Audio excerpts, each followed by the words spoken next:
That's how I'm starting this episode. With a we. Racism. That's what we were talking about. Yeah, we were talking about racism and how it's good and everyone should practice it.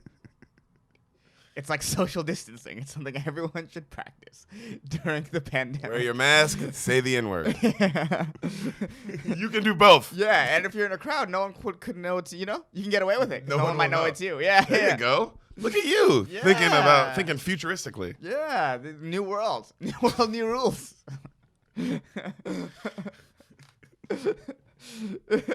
It's easier to be racist in the new world. Oh, bro, with the mask on, you can say all kinds of shit, bro. Mm-hmm. I've been calling women bitches left and right. Yeah, you don't even wear a mask. Yeah. You've just been doing it. I like the idea of I have a mask on to be like, she's never gonna know it's me. Yeah. Hey, bitch! She's just like, you guys are the only two on the street. Yeah, it's like, what the fuck? She has no idea. Yeah. Look how stupid she is. Oh man, but you know what? That's what I like about the mask is that you can whisper stuff. Yeah, I mean, I'm talking because when I'm with Sam and we're out, we can say things. Right. You can say things. Usually, it's pretty like while somebody's like pretty close. Yeah, it widens your whisper radius a little. Oh, bit. the whisper. Or shortens the whisper radius. There's something with the whisper radius. I like that you said it. Widens the whisper radius. Yeah. Yo, nigga, you can whisper. Oh my God, with the mask on, it's upped whispering. Yeah, you could just. You know how the president, how Trump's always like, this is up. Like, yo, whispering is up 1,000%. Whispering is up 1,000% since the mask, since COVID. COVID has some positives. Can't always look at the negatives, guys. We get to whisper more. Mm-hmm. COVID has a lot of positives. Approximately 4.2 million around the world, or whatever the fuck. Yeah. 4.2 million people got it, and 12 billion people getting fun old whisper time. Yeah. Oh, man. My fucking Grizzlies, bro. A little basketball talk for you motherfucking beaners, but you're going to have to deal with it because it's my team. My boy Jaren Jackson Jr. got hurt, man. The Triple J. Yep. I don't know why that name's so funny. Every time I say it, I don't know why. Is his name funny to you, or is it just me? Jaren Jackson Jr. is so funny to me. Triple J. It's a lot of J's. It's like you did it on purpose. Yeah. Well, yeah. I mean, he didn't do it on purpose. I'll give him that. No, he did it. The baby. Yeah. The baby of Jaren Jackson Jr. I'll give him credit to be like, well, he didn't make that. No, choice. he did it. Yeah, but he just tore his meniscus. That's where we are time-wise. Whenever you hear this. Oh yeah. So yeah, for all I know, the Grizzlies are doing great right now. Yeah. And like beating the Lakers in the playoffs. Yeah, and I'm like, I don't know. Yeah, but right now in this moment in time, the season seems on edge. Oh, because well, what do you mean on edge? We lost fucking 3 in a row and lost our second best player. Yeah. Things seem fucking on fire. Yeah.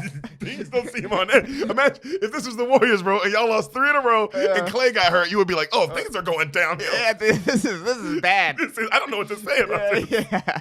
Because he's the one who told me. And even your face was like, oh, this is bad. You knew it was going to hurt me, bro. Yeah. Well, I knew there was no, especially after the 3 losses in a row, there was no like, woo! There was, it was not a very. You weren't going to be like, hey, Derek, Jaren Jackson Jr. won a bunch of money. Yeah. Like, what? He's already rich. I know, but he won more money. Yeah, and his wife said she loves him more. Yeah, good for him. Yeah. They're still winning now. Yeah, no, it's things are bad. Things are bleak in Memphis. Mm-hmm. I don't know how we're gonna do it, guys. It's a lot of pressure to put on one young rook. Yeah, especially with a lot of like still complete teams left. I mean, the completest of teams. Yeah. And also Carmelo's hot as shit right now. Yeah, Melo's hot. The Blazers are hot. The Suns are kicking ass. Hot. Yeah. The Nets are kicking ass. Yeah. I don't know what's happening. Yeah, the Nets beat the Bucks. Yeah, dude. The fuck? The Nets ain't playing. Yeah. Raptors would look like the Raptors. Yeah. Favorites in the East. Clippers. Up, down. I don't know what the fuck's going on with them. I don't know if like, the Clippers are good or if the Suns are just that good. If Clippers are bad or if the Suns are just that Lakers, good. same thing. Yeah. No, but both these teams, the teams that we thought have been gonna dominate have been and these fucking teams like the Suns or like the teams who have not lost yet have been kicking ass. And you're like, what the fuck is happening? Mm-hmm. Portland looks amazing, but I wouldn't expect them to look this good. I didn't think they'd look this good. No, but they're winning. Portland is winning right now. Game winners or not, Melo's doing the damn fizzle, dog. Yeah, this is that's a team. If they make it in the playoffs, that's a team I wouldn't just be that is not an easy 8th seed. Fuck no. That's for the not, Lakers? Yeah, no. Because that's who's playing them. It's not an easy 8th seed. No. No, it is not, man. Yeah. The playoffs are basketball is looking really interesting. Mm-hmm. They're looking like they're definitely going to finish the season as of now. Yeah. As of now. Also, yesterday, the city of Lithuania exploded. So, who knows? The city of Lithuania. He means Beirut. The thing in They Beirut. knew what I said that, and all the niggas was like, well, I get what he's saying. Well, this is like 6 weeks from now. The city of Lithuania might have exploded. That's what I'm saying, nigga, and the bubble. You know what I'm saying? Also, that scares me that, like, oh, man, any terrorist attack, like, it would happen at the bubble. Like, you want to make a statement? Yeah. You can hit the bubble. Yeah. Well, that's just like, man, shit. I don't know. I be thinking about all kind of shit like that. Like, damn, bro, they could do. But then again, they could have did that and Ben did that. I mean, that's what they did. They could have did that in Dark. I mean, they did that in Dark Knight Rises. Yeah. It's like they hit a stadium during the game. Yeah. And took out a whole 2 teams other than Heinz Ward. I think because you returned the kickball for a getting into any country that isn't your own country is super hard right now, probably. Oh man, terrorists are all in. Terrorists are in this country. There are terrorists everywhere. That's a good point. I heard it best, bro. They said this on the 85 South show, but I heard the nigga said, DC Young Fly said, a dude shooting a gun in a crowd, just a nigga shooting a gun in a crowd trying to get another nigga. That's a terrorist, because you're hitting innocent people. That's true. There are white terrorists. I was thinking black. That's my point. Like because I get what he was saying is like because a guy who's just not shooting like we're talking about some assassin in John Wick in a movie shooting in a crowd. No. We're talking about just some guy shooting in a crowd.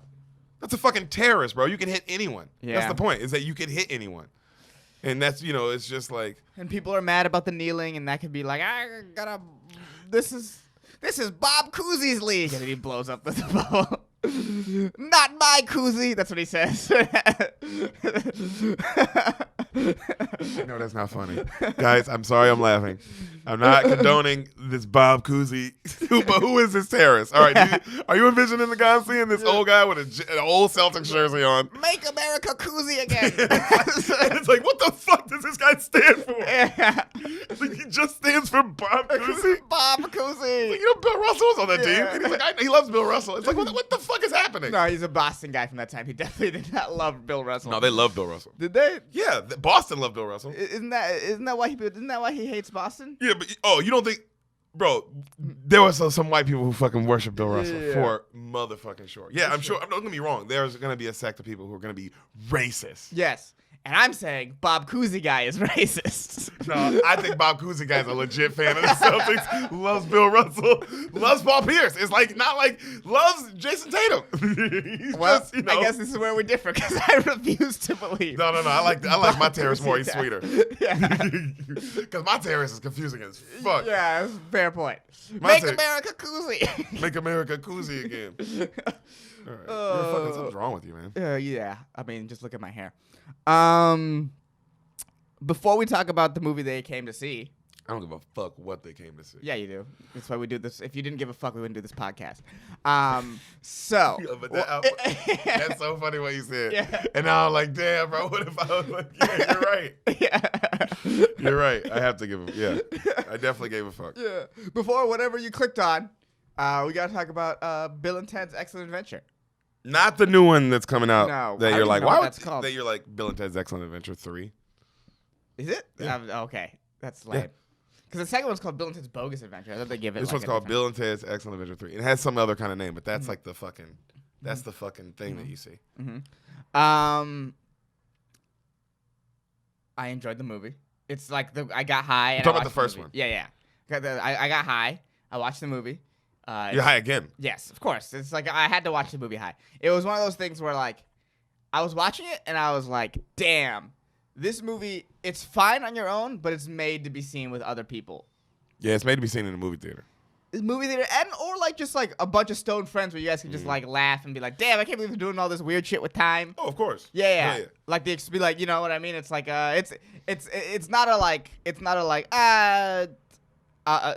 I mean, you can watch it alone, but it'll still be funny. Yeah, it'll still be funny. It's to me, the jokes are still good, but it's a group movie. It's Pineapple Express. Yes. You don't want to watch Pineapple Express alone. You want to see it in the theaters or with a group of friends. Yeah, where you're getting high. And that's the fun. Is that like we're all like tripping the fuck out. Mm-hmm. You know what I mean? But I can't imagine seeing this in the theaters in 1989. Oh my God, high too. Being a teenager, like in your 20s.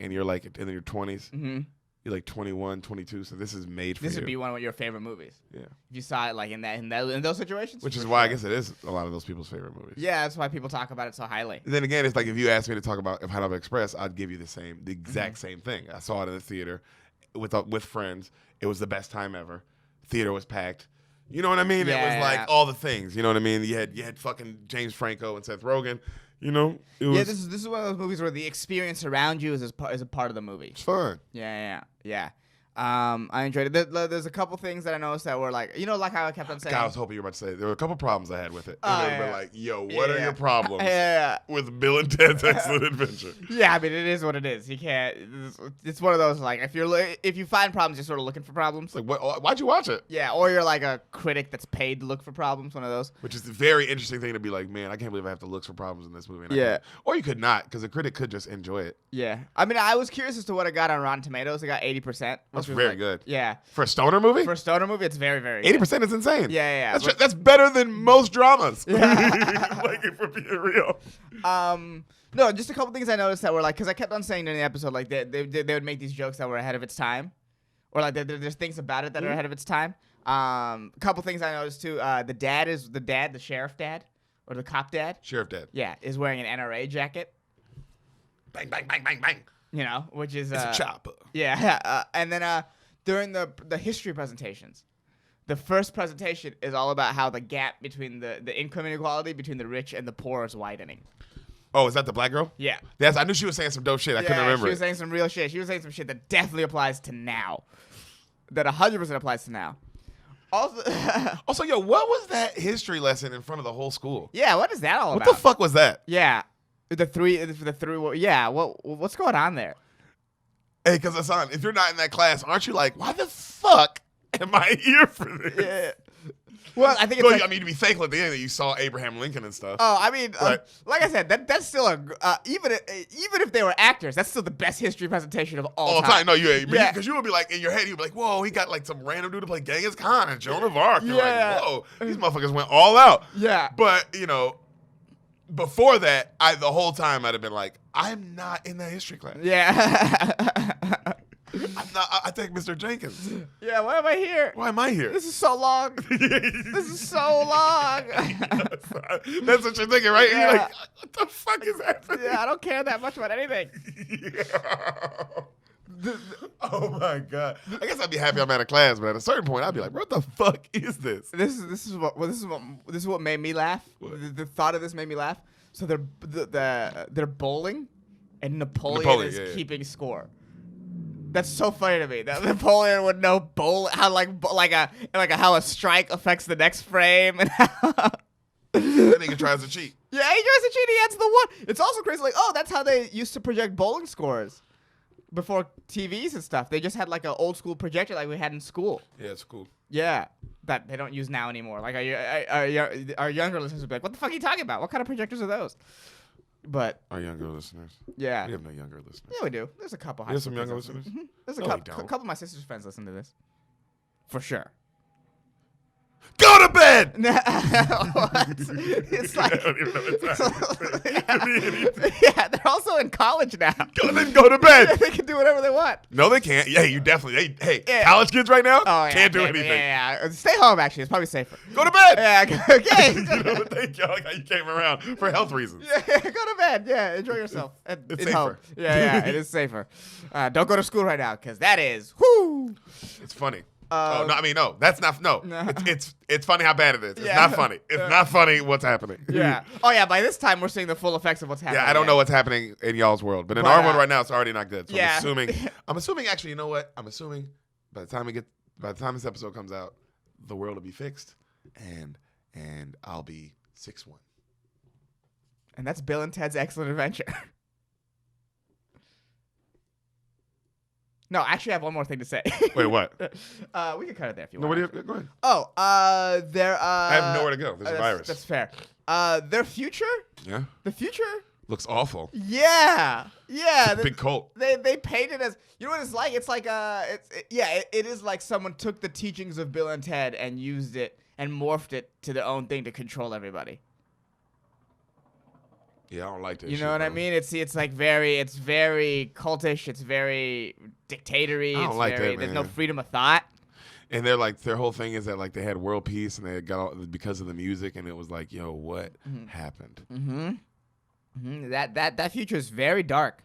What about the country? What about the places who were like, hey, we don't want to listen to this music? Yeah, we talk about what's it called? We evaporate those places. We talk about that Rick and Morty episode that this really could have been, and that's part of it. I think they find out that future is like bleak, like very bleak, and they could travel there because it's infinite universes, and so that universe exists. Yeah, but I mean, it is no crime or war or racism and stuff that we know of.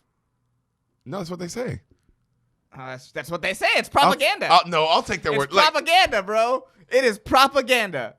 Okay, why do you think there's only one black guy in the entire like weird strumming circle? Okay, Hassan. And he's the leader because he's keeping the other black people down. Okay, buddy. Yes. Hey. It's propaganda. Hey. We're only told. You're putting. I think you're putting a little bit of what's going on here. Nope. Into this movie. Nope. I just know people. You're only being. Wait a minute. You're only being told what's going on in the world by this head government George Carlin official guy. And you don't like that. That's it. Yeah, you don't know. So you're like, this nigga's Goebbels to you. Yes, he is like he's That's part what of the Goebbels' machine. job was. Yes, he's part of the machine. We don't know. Give me the average layperson's view of what that world is. They did. They came out and they fucking worshipped those guys. No, those are all government workers. They all work in the place. You don't know that. Yes, I do.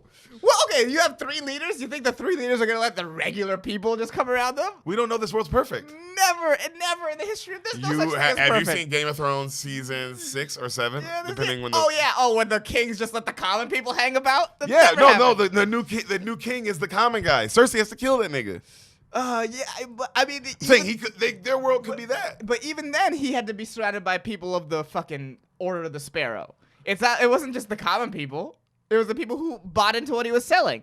Order of the Sparrow people. Yeah, that's not ask someone who's outside the government thing what's going on.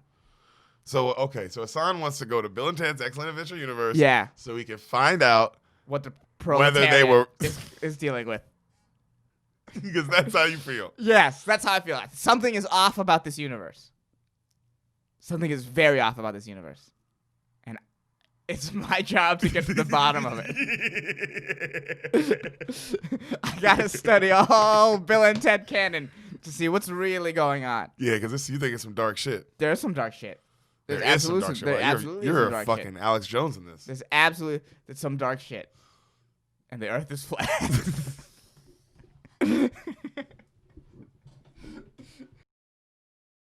Beaners, this is your intermission right now. Before we get into the episode you are here for, really quick, thank you for listening. Yes, we love you. We do. Please subscribe to us on YouTube. Rate and review this podcast on iTunes. Please rate and review. That stuff matters. We could use the help, and we would appreciate it. Yeah, tell your friends about the podcast. We know you love it. Tell your friends about the podcast. We know you love it. You keep going back and listening to old episodes. That's how we know you love it. We appreciate that. And follow us on Instagram at Spoil the Beans, and then you can find our individual Instagrams. We're linked on everything. Follow Derek us Poston, Hassan Ahmad. Yeah. Yeah.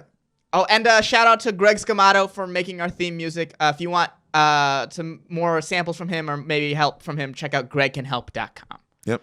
Yeah. And now back to your future presentation. How do you think my mom would feel? You son of a bitch. How do I think your mom would feel about me saying Jesus fucking gay ass Christ? Yeah.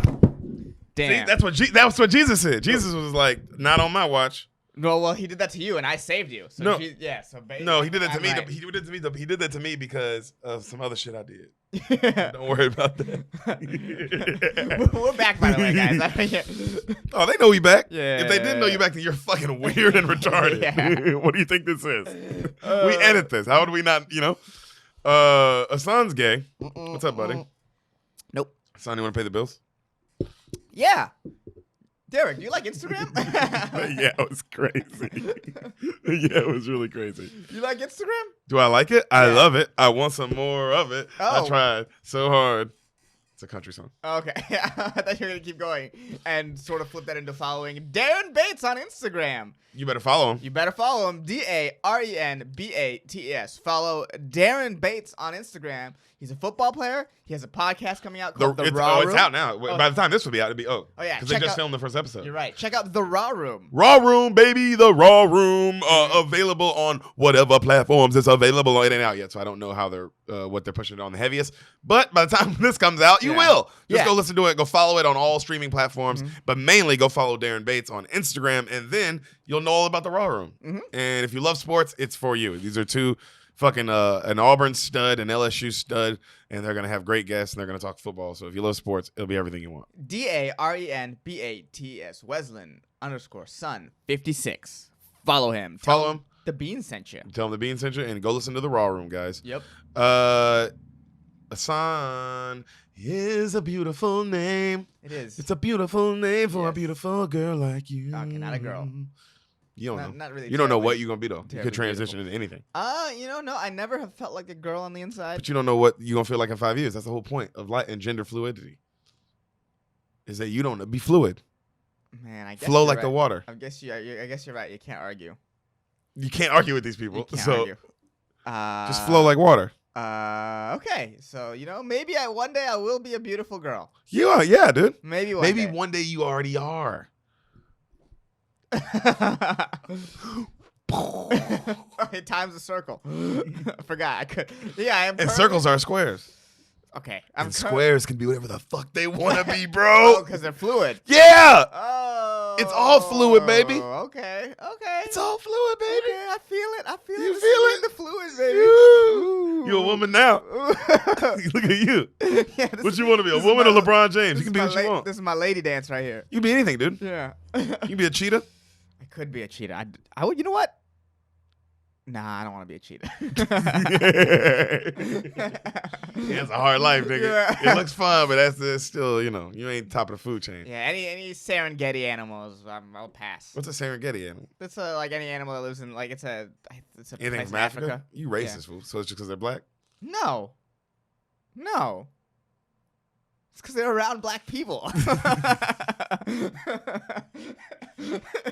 Why would we ever have black listeners, Hassan, if you're going to keep talking about them like this? Yeah, I don't know. What do you mean? I don't know. Maybe they like it. Well, how would they like Maybe that? they like it. I don't know. Maybe they like Jews. They like hate themselves a little bit. maybe they're like No, that's black people who love themselves too much. Yeah. You don't buy big ass chains unless you're losing your fucking mind. Okay, who's being racist now? What do you mean? I'm talking. Yeah, you son of a bitch. Stay out of Africa. Hey, dude, what is wrong with you? We have like 5 listeners in Egypt. Actually, no, we do well in Egypt. Oh yeah, huh? We're number 76 trending comedy podcast in Egypt. Shout out Cairo. Hey. Actually, literally, shout out Cairo. Shout out Cairo. Dude, all our Egypt listeners, you guys fucking rock. Hell bro. yeah. Can't believe this is the episode you clicked on to listen to. Yeah. It's like, what? This episode has nothing to do with y'all. Son, you ready to hear a fucking dope ass movie? Yep. A dope ass movie that you've never seen? Yep. A dope ass movie that I'm curious. I don't even know what you know about.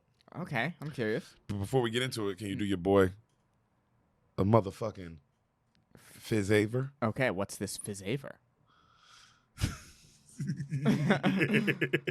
This is different than normal. Usually I just ask for a favor. Yeah, but this one has a little fizz to it. Yeah, this is a carbonated favor. That's what this is. Bro, you're fucking retarded. A carbonated favor. This is a carbonated favor. Bro, can you tell me real quick? Yeah. Fast. Okay. Just we don't have a lot of time. Okay. The world's ending. The world is ending.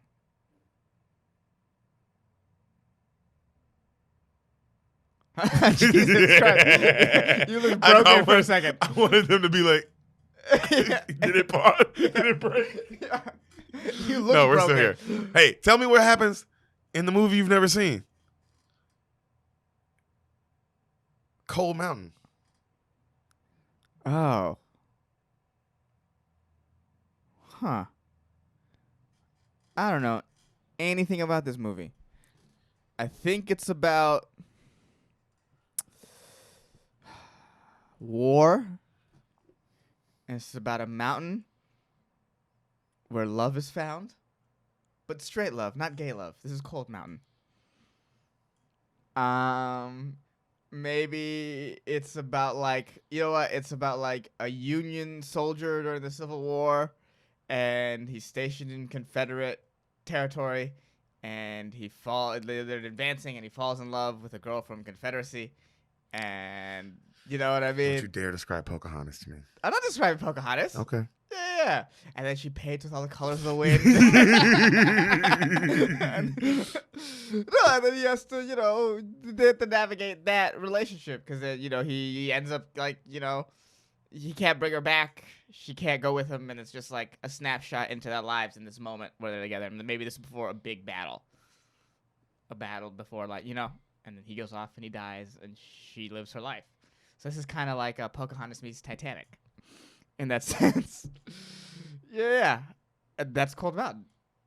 You never heard anything about this movie? No. Ever? I know it exists. But you never heard anything about it? No, in terms of like plot, in terms of no. You know what it's about? No. Nothing? Nothing. You've never heard anything? Never heard anything. Honestly? Honestly. Okay. Yeah. All right. I had to make sure. Okay. Okay. I couldn't tell. I was like, have you ever heard anything? No. I would have used that in my guess. But I didn't know. Maybe you were just like, oh, I have heard something, but I didn't know if it actually pertains. No. I mean, the idea, this for some reason, war is in my head when it comes to this. I don't know if that's right or not, but that's what pops into my head. I wonder because I'm like, okay, well, like, if you didn't know anything about it, that's a little weird to guess it. Because you guessed some of it. I was like, well, that's weird. Right. How would you not know anything about it and guess some of it? I thought war, and then I know there's a man and a woman. I know it's a love story. How do you know that? Just from, I guess, the trailers or like. That's okay. So you knew something. Yeah. Like, yo, you had to know something. But, like, You're not that. We've done a million movies where you've never guessed it. That's fair. That's why I'm like, wait a minute. You don't know anything, yet you guessed it all. So it's like, I don't think you're a fucking genius. No. That's fair. No, it's just like, so. You knew something. Tell me what you knew. Okay, this is what I remember. You liar. Look, I like how I said to walk him down. Y'all heard that, right? Fucking son of a bitch. Well, okay. So all I remember is that like there's a man and a woman. They're white. And and there's like a plane, like all this stuff are just vague things I don't know. I don't know who's in it, but yeah, it's like a love story. And if there's a plane, it can't be the Civil War. But it's So and then there's like fighting going on. But that's all I remember. It's like from like the Academy, like it was nominated for Academy Awards, right? Yeah. So it was like in the Academy Awards when they show like so and so is nominated for the Apple, and they show scenes from the Apple. Or whatever, that's like Yes. So that's like what you know about from it. that. Yeah. Okay, I knew you knew something about it. Yeah, but like they're very. I don't think you just had the most greatest guess of all time. Do you see when my problem came in? Okay, I feel you. of like how the fuck did you know that if you didn't know anything? You know what it is? What? I took an Indian movie that I've seen and I just added it to what they're doing. No, of course you were wrong. Yeah. But I'm saying you didn't know anything yet you guessed like what it was. So I was like like the elements. So it was like. Yeah. You see, my problem with it would be like, wait, dude, that's why I kept going, wait, you really knew nothing? Yeah. You see how fucking freaky that would be to me? To be like, oh, bro, I've never heard of Old Boy. And then I just explained to you the elements of Old Boy. You would be like, Derek, you never heard of it? Fair. That's a little weird because you kind of got it. Fair.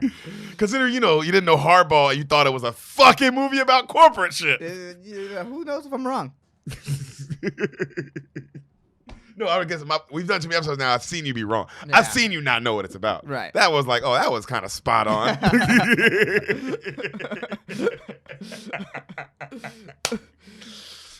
All right. But you didn't, obviously you missed a lot of shit too. You ready for Cold Mountain? Yeah. This movie's fucking one of the best movies ever, bro. Okay. This is one of the best movies ever. Okay. Oscar winner. Mm-hmm. I mean, only won one Oscar, but. What did it win for? Best supporting actress. Oh. But we'll get to her. Okay. We'll get to her. Okay.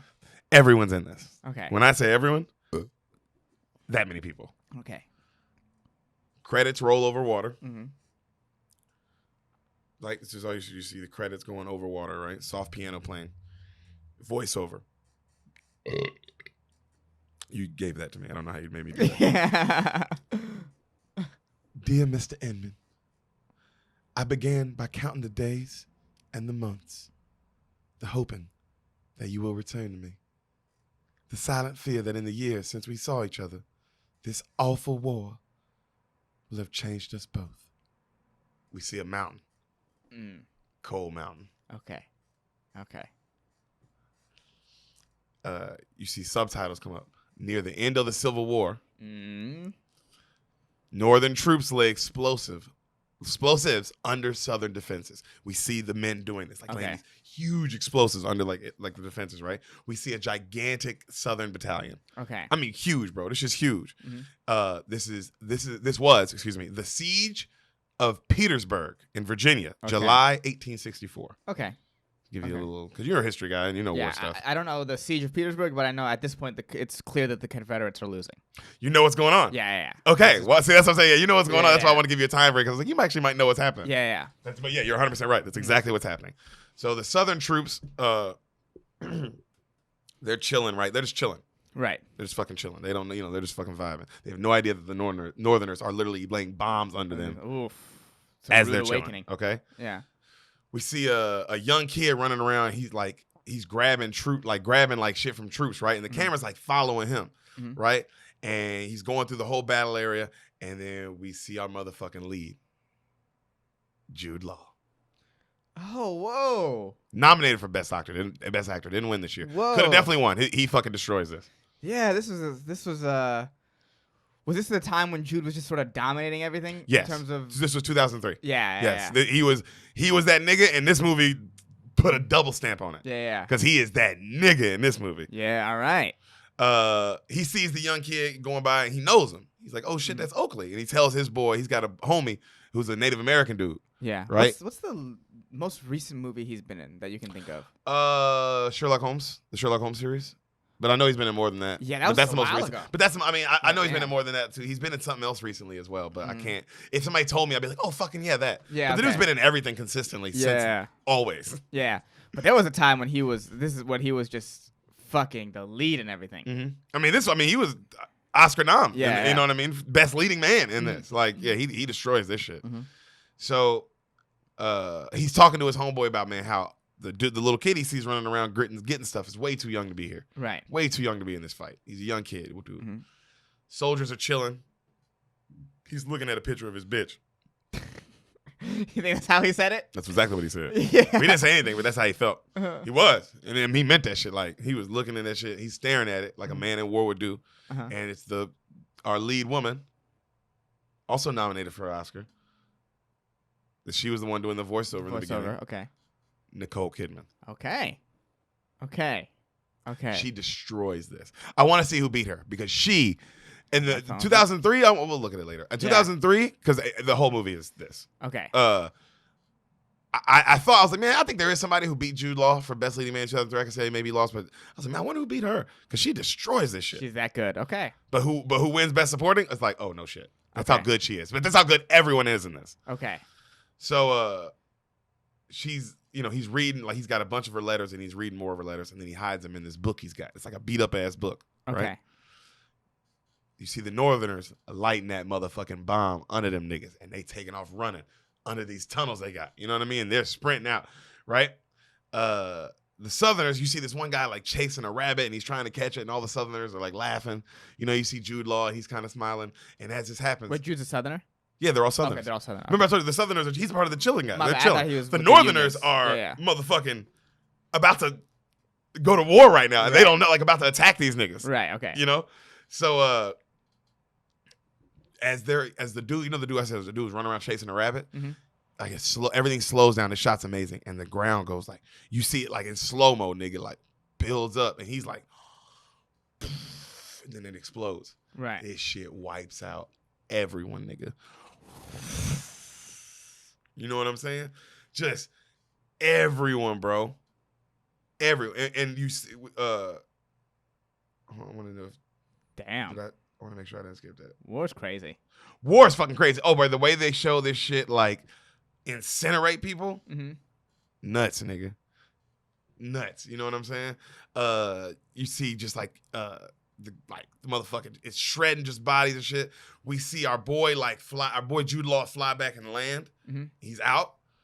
And we see like a part of the book and some of the letters burning that he had, like some of it. And we see her picture like get kind of like covered in dust. Okay. Voiceover Nicole Kidman.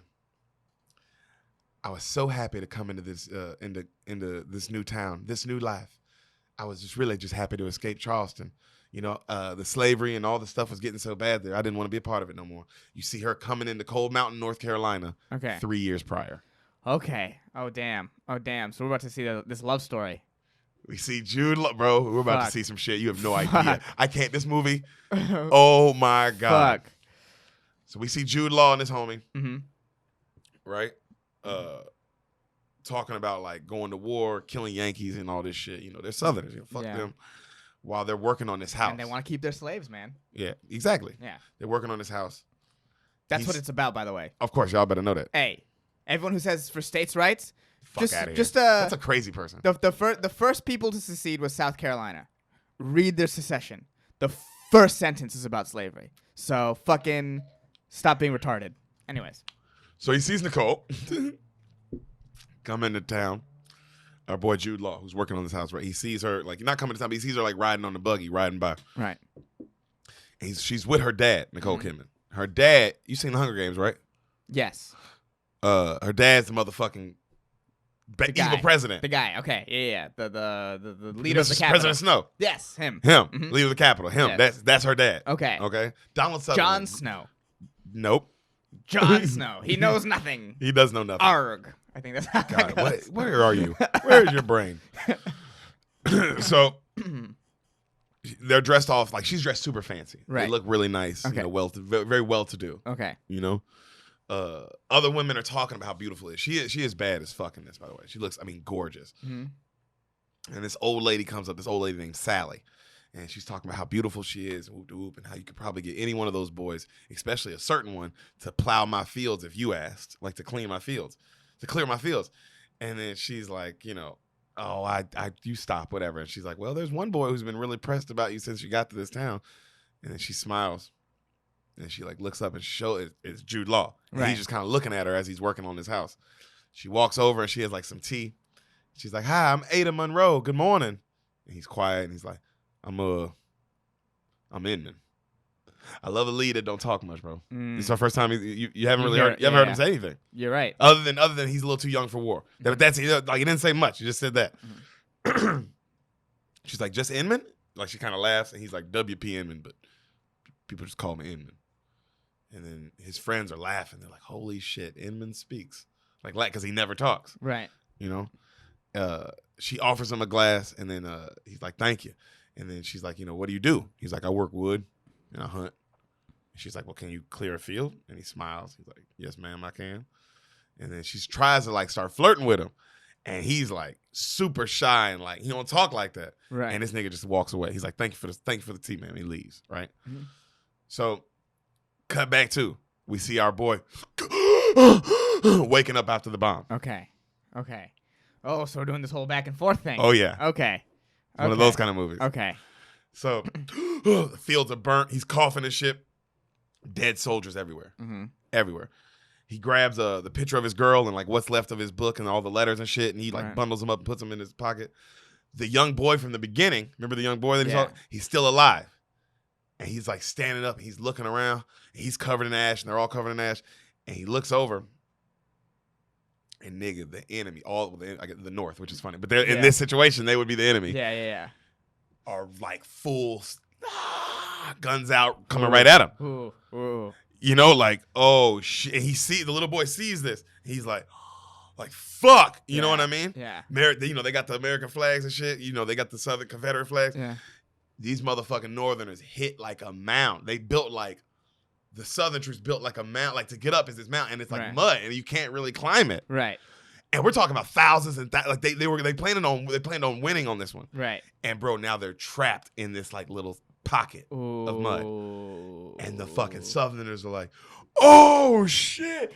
The ones who still alive, like, they're playing backfire, boys. Line them up, it's a turkey shoot. Start fucking all the Northerners are just now getting picked off one by they're stuck. That's fucking crazy. You want to know why the Civil War was, like, way more deadly than the Revolutionary War? What? It's the mixture of, like, old warfare and new technology. So you know how, like, in the Revolutionary War, that's a deadly combination. They used to line up in these, like, blocks of soldiers, right? And they would shoot block after block, right? But the reason they did that is because the muskets were so inaccurate that you could shoot forward, but it'll go that way. So if you lined up in a block, you got a higher chance of hitting people in the block. Yeah. Right?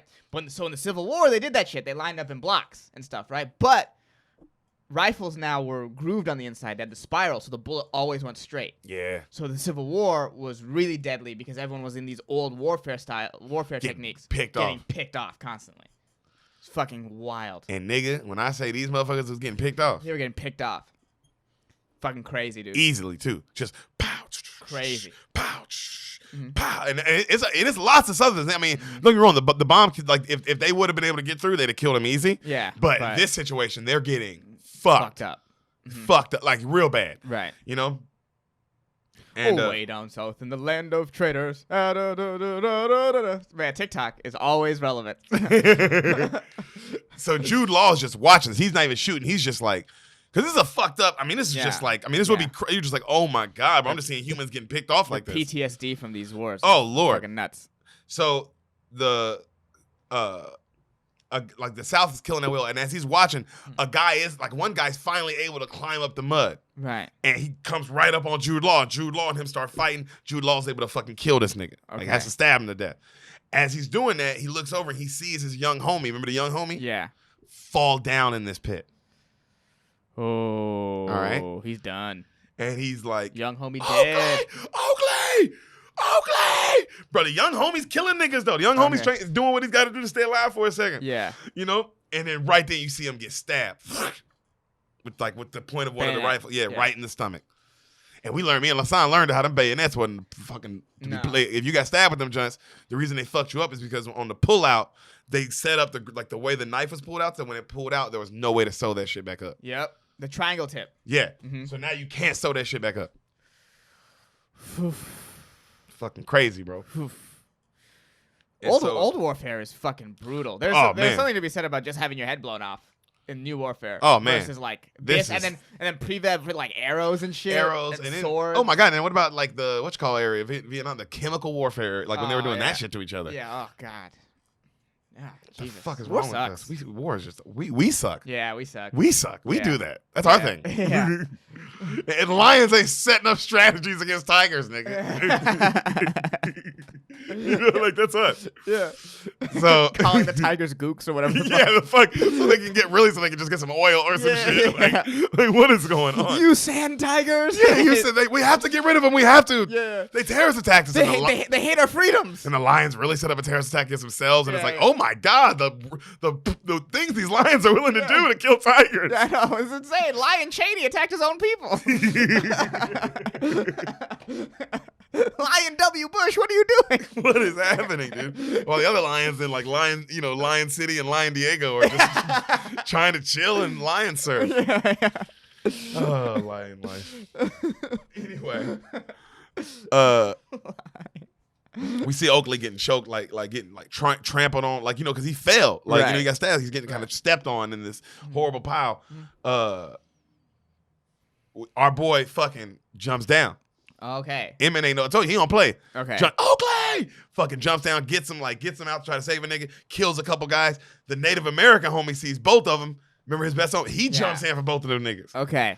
I mean, this is what they bro, straight up, no questions asked jumping in too. Right. That kind of we're already dead, so I don't give a fuck. I will do whatever this, and it's just save my brother. I don't care. Right. I'm gonna try and save him. Mm-hmm. So Inman he's like Inman, bro. Also, the close quarters of this is insane because the shots are really cool. Remember the battle scene in the one Game of Thrones, Battle of the Bastards, where it's super. The shots are super close quarters. Yeah. Those shots. Yeah. You can tell they used a lot of that from this probably because the shots are fuck. Ooh, that's dope. Super intense. I mean, it makes it when you see it though, it's gonna be a lot to watch. It's heavy. Yeah, I feel it's heavy. Speaking of brotherhoods, do you know there's this Greek army? This could just be random facts now. Do you know there's this Greek regiment of they're fierce fighters, and they were the hardest to kill because they would all fuck each other, and since they were all fucking each other, they all felt super close and bonded to each other. And that was a regiment in one of the ancient Greek armies. So, if there's any Pentagon listeners listening to this, Pentagon leaders listening to this, just food for thought. Just food for thought. So, close shots. Inman almost gets killed. All I'm saying is who knows what's happening behind the scenes here. That's all I'm saying. That's all I'm saying. I trust me, I'm on board with you. I've never been more. I'm locked in, dude. Okay. I'm with you. Okay. All right. He kills a guy. Yeah. He kills a guy screaming, say like, "Oh, Glaze!" Kills a couple of niggas to save his homie. Okay. Finally gets him. He's like, "I got you. He drags him out. Other homies come and they like drag them out of there. Okay. You see like the battle's over, just kind of like pools of blood, and I mean like Oh yeah. actual like puddles, and guts real puddles, Yeah. of blood though. Like damn, bro. Ooh. So you see the South going through their bodies, stacking them up and shit, and they're carrying their boy Oakley, who he's still alive. Like they're carrying him like out to like where the hospital is, and you see his face finally, like really close up on his face. It's Mike Winchell from Friday Night Lights. Oh wow. The quarterback. Wow. Super young in this. Crazy. Super young in this. What else was he in? He did something else recently. We did something else recently with him in it, didn't we? We did. I can't remember what it was. Yeah. What was it? Fuck. I can't remember.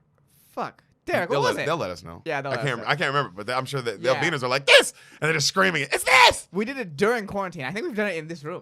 For sure. Yeah. I can't remember. I honestly cannot remember what it was. Yeah. So they get him to the hospital area, right? Mm-hmm. And also Jude's Native American homie, he's alive too. Okay. And his gay lover. Got it. yeah. And another one of his homies is alive, Mm-hmm. who was there the whole time, who you finally see up close. Mad Eye Moody. Oh wow. That's crazy. Mad Eye Moody from Harry Potter.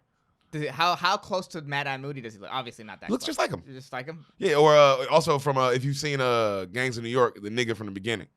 Oh yeah, you're right. He's right in the he's in a lot. He's in the whole movie, but like Yeah, they pay him. They pay him killed by the butcher, right? in the end. No. Isn't that the guy who got the axe thrown at him? Isn't that Mad Eye Moody? No, in the Gangs of New York? No, Gangs of New York. He's in the whole movie. Okay. He's in the whole movie. Yeah. Okay. You're thinking Liam Neeson. Liam Neeson dies in the beginning. No, not in the beginning. I'm saying at the end. Remember, like he like. Oh, he might. Yeah, he might die in the end. And then Mad Eye throws the axe at him. Yeah, and something he like dies that. in front of everybody. Yeah. Yeah. Mad Eye. But yeah, Mad Eye. That's Mad Eye Moody. If y'all don't know who we're Okay. talking about, I was talking for them. Just Yeah, they're yeah. like, who? I ain't seen Harry Potter. Who the fuck is Mad Eye Moody? It's like it's that nigga. He's a good actor.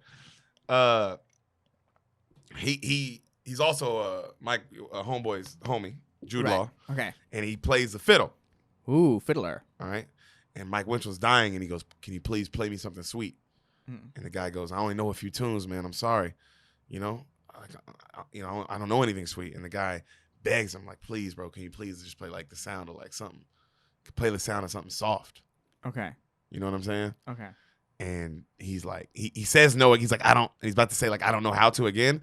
And then he sees that this nigga's like dying. Yeah. And he's like, and he stops and he just starts playing something sad, like, and that joint comes out super sad too, you know. And motherfuckers, he's about to start. He's like, his eyes start closing, and then he looks at Inman and he goes, "I'm reaching Cold Mountain before you, Inman." He smiles, and that nigga dies. Damn. And it shows Inman, and it fucks Inman up, bro. This nigga can act because it just on his face. You see it fucks Jude Law up. He's so young.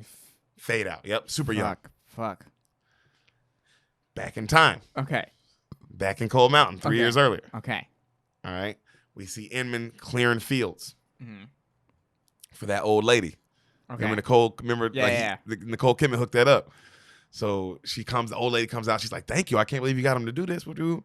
And she was like, "Oh, the old lady was like, I think he wanted to do it really because he really likes you, you know."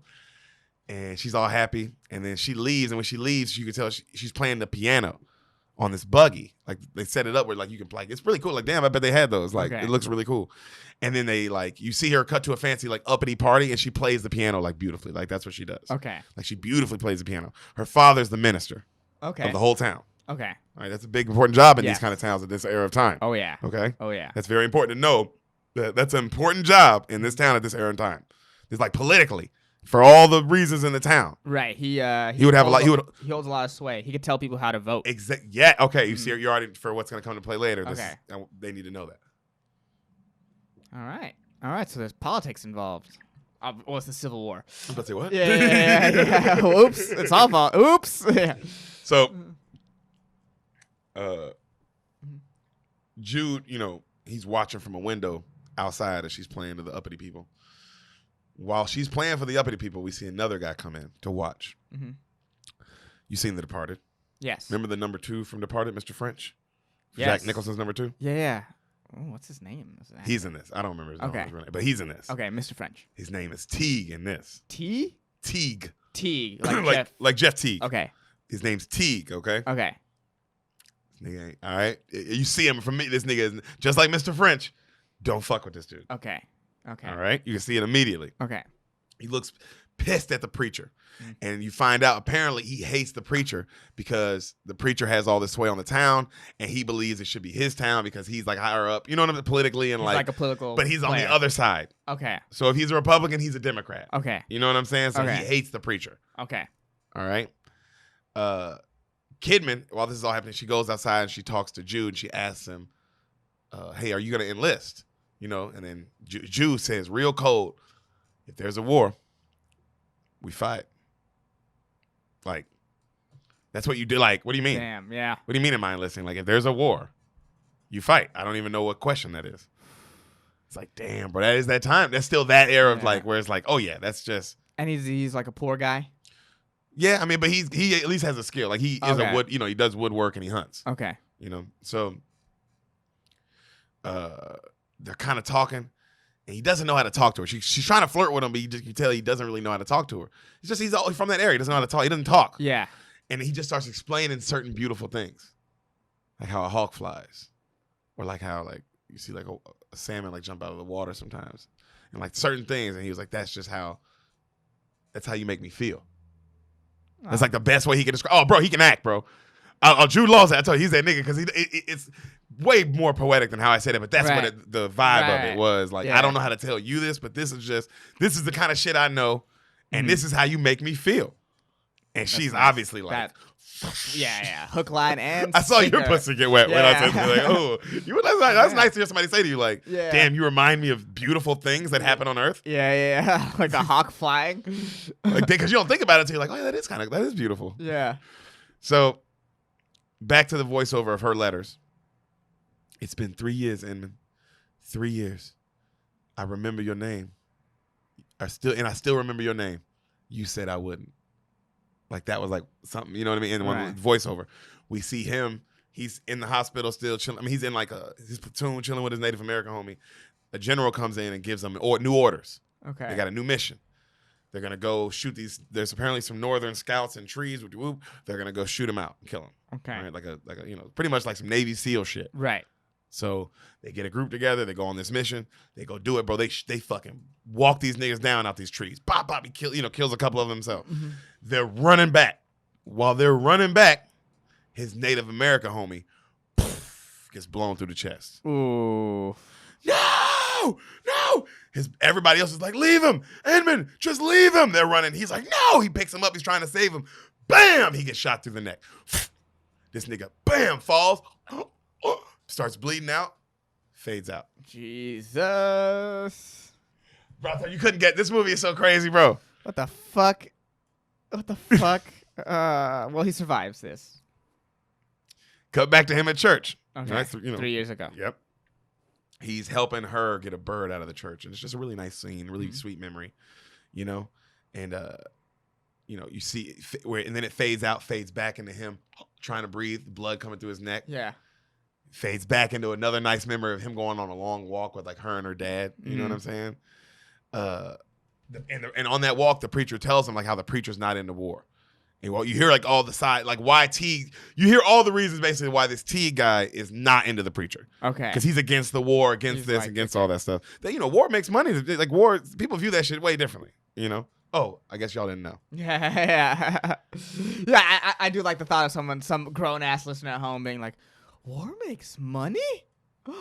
Yo, what? They're dropping real knowledge on this podcast. Somebody was. And we love you. Dumb beaner.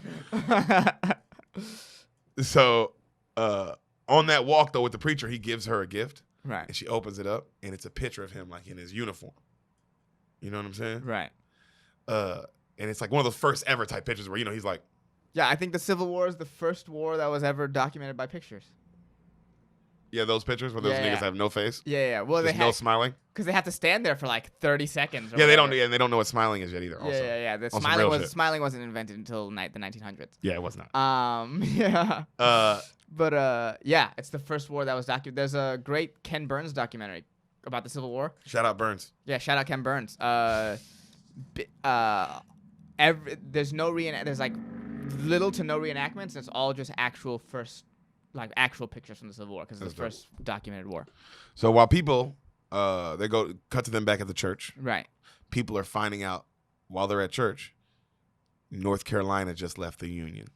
We're going to war. We're going to war. Dudes are celebrating.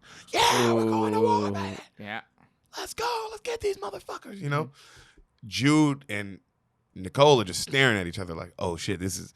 Like, you knew it was happening, but now it's like, oh, now it's real. It's happening.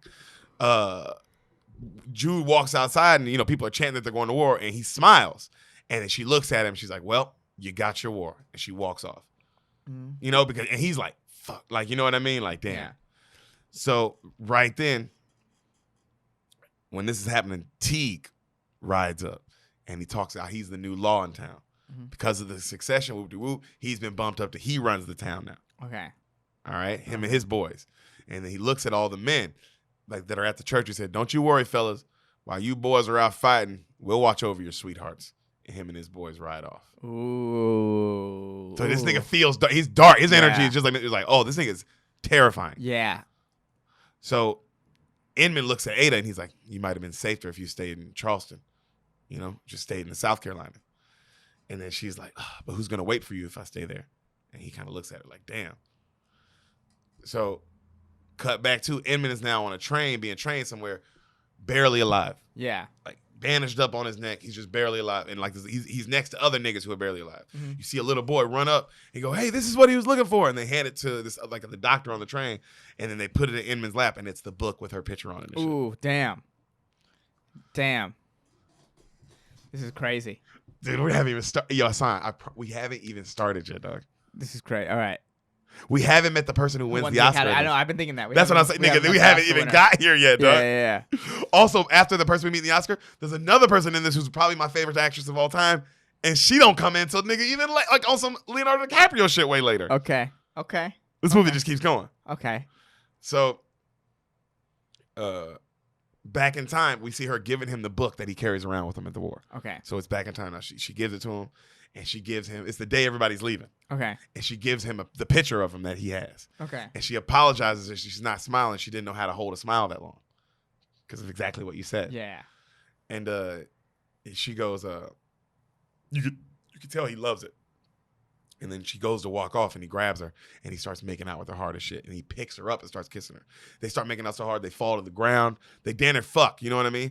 And then he has to stop because they're like, Inman, come on, let's go. This nigga goes, grabs his uniform, grabs his rifle. He looks at her. She's like, I'll be waiting for you, Inman. I promise I'll be waiting for you. This nigga pauses, he smiles, and he takes off. That's the last time they saw each other, bro. Damn. Just like that. Damn. So I don't know if you know this, they didn't know each other. They didn't have a lot, like, they barely knew each other. Yeah, that's most olden day courtships, it feels like. But for him to go to, like, it's been 3 years. It's been 3 years.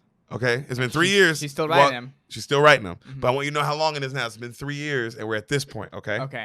Okay. We haven't started this movie yet. Okay. How long is this? You see what I'm smiling? How long is this movie?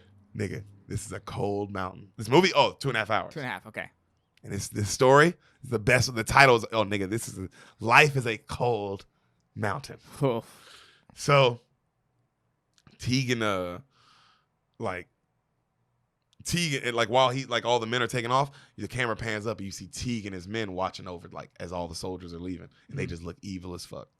You know what I mean? It's like, yeah, this is our town now. All the pussy is ours. Oh, God, in a town like that back then, you could think that way. Yeah, absolutely. That's exactly that's what he said, pretty much. He literally said that. Yeah. He told them to their face, like, I'm going to rape your wives while you're gone. Yeah, that's what he said. And you have to go. What are you going to do? Yeah. Like, you have no choice. You have to go. Fuck. So, we see a bunch of slaves working on a field, right? Mm-hmm. And we see a hospital for soldiers, and we see our boy in it, Jude Law, right? And he's fucked up. He's getting taken care of by this white girl you recognize. Remember the show Bones? Yes. I never saw it, but the lead girl in that. Okay. Her. Okay. She walks up to Inman, and he's Emily just. Deschanel. I think that's her name. Yeah. Mm-hmm. And she's like he's like shaking and shit. You think it was shot through the neck, fool? Yeah. She's barely living. I want you to know that now. He's holding on. All right. He's holding on. Barely. And he keeps just saying Cold Mountain, Cold Mountain. You know, Mm-hmm. over and over to himself. And she's just looking at him like, damn, this thing is fucked up. Cut back to Ada and her father are talking about Inman and how she hasn't heard from him in a while. She's getting a little nervous. Right. You know, and she's scared how and like she's scared. They're kind of bonding and talking, and they're eating dinner. You know what I mean? He's telling her how, you know, he only had his wife 22 months after, you know, being married to her before she died after having you.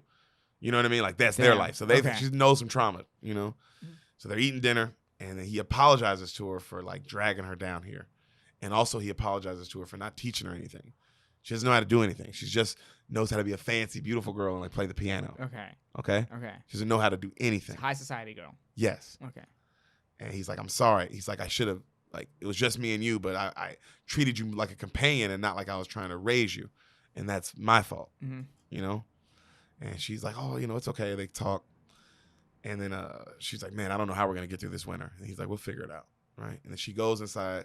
She's like, you going to stay out here? He's like, yeah, I'm going to keep reading. I'm just going to read something. She's like, okay. She goes inside to play the piano. She's playing the piano. It starts raining outside. She keeps playing. She's like, Daddy, come inside. She's playing. No noise. Daddy, come inside. It's raining. Starts raining real hard, like thundering. Daddy! She walks out slow. She sees like his notes flying everywhere. She's like, what the fuck? She goes over. This nigga is in the chair, slumped over. Dead. Oof. She just takes off running. Fade out. Okay. That sucks. It sucks. It sucks. So Jude, he can't really talk, but he gets the white woman, the girl from Bones, to read the letters, because he's got like a letter or two from he got a letter from Nicole Kidman. Right. He gets her to read it from her, and she's like, okay, she's like, this is recent. It's from this past winter. And he's like, he nods, and then she goes, dear Inman, since you left, time has been bitter chapters. This past fall, my father died. Our farm was abandoned. Like all the workers that they had, they left. Every house in these mountains has been touched by tragedy.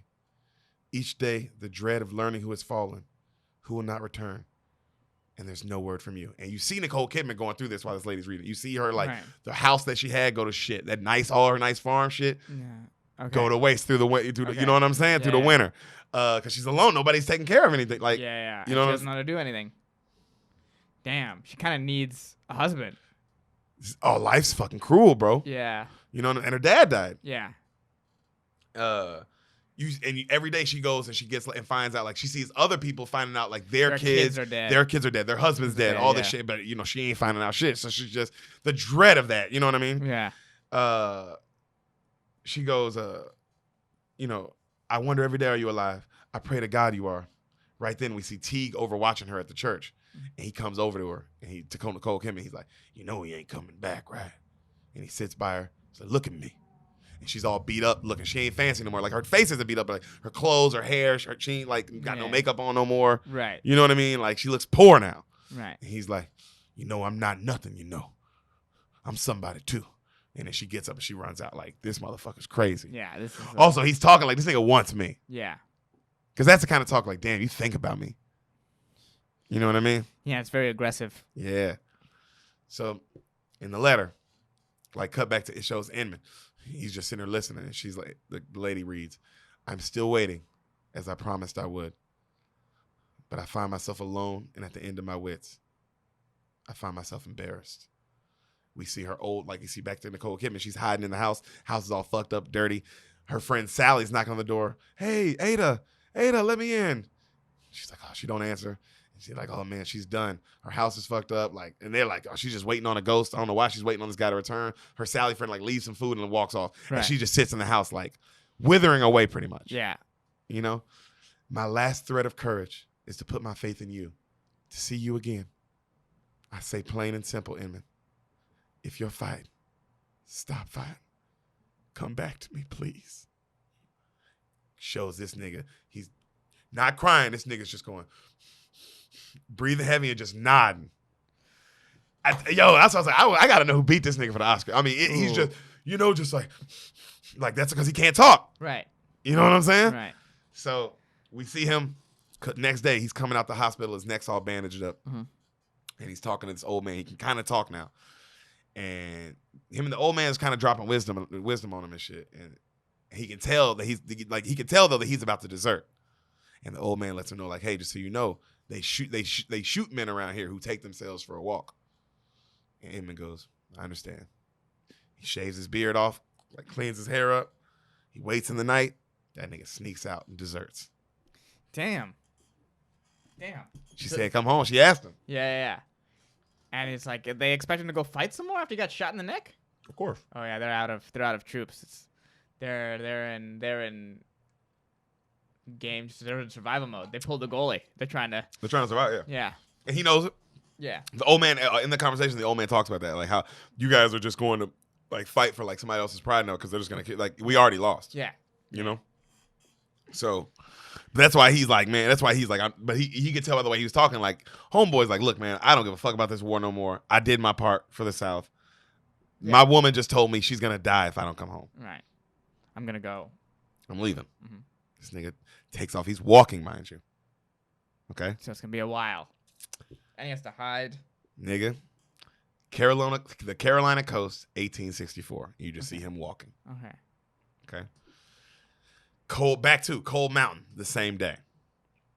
We see Teague's men talking to the town, and they're saying how any deserter found in the town at all will be killed for treason, like tried and hung for treason and like murdered.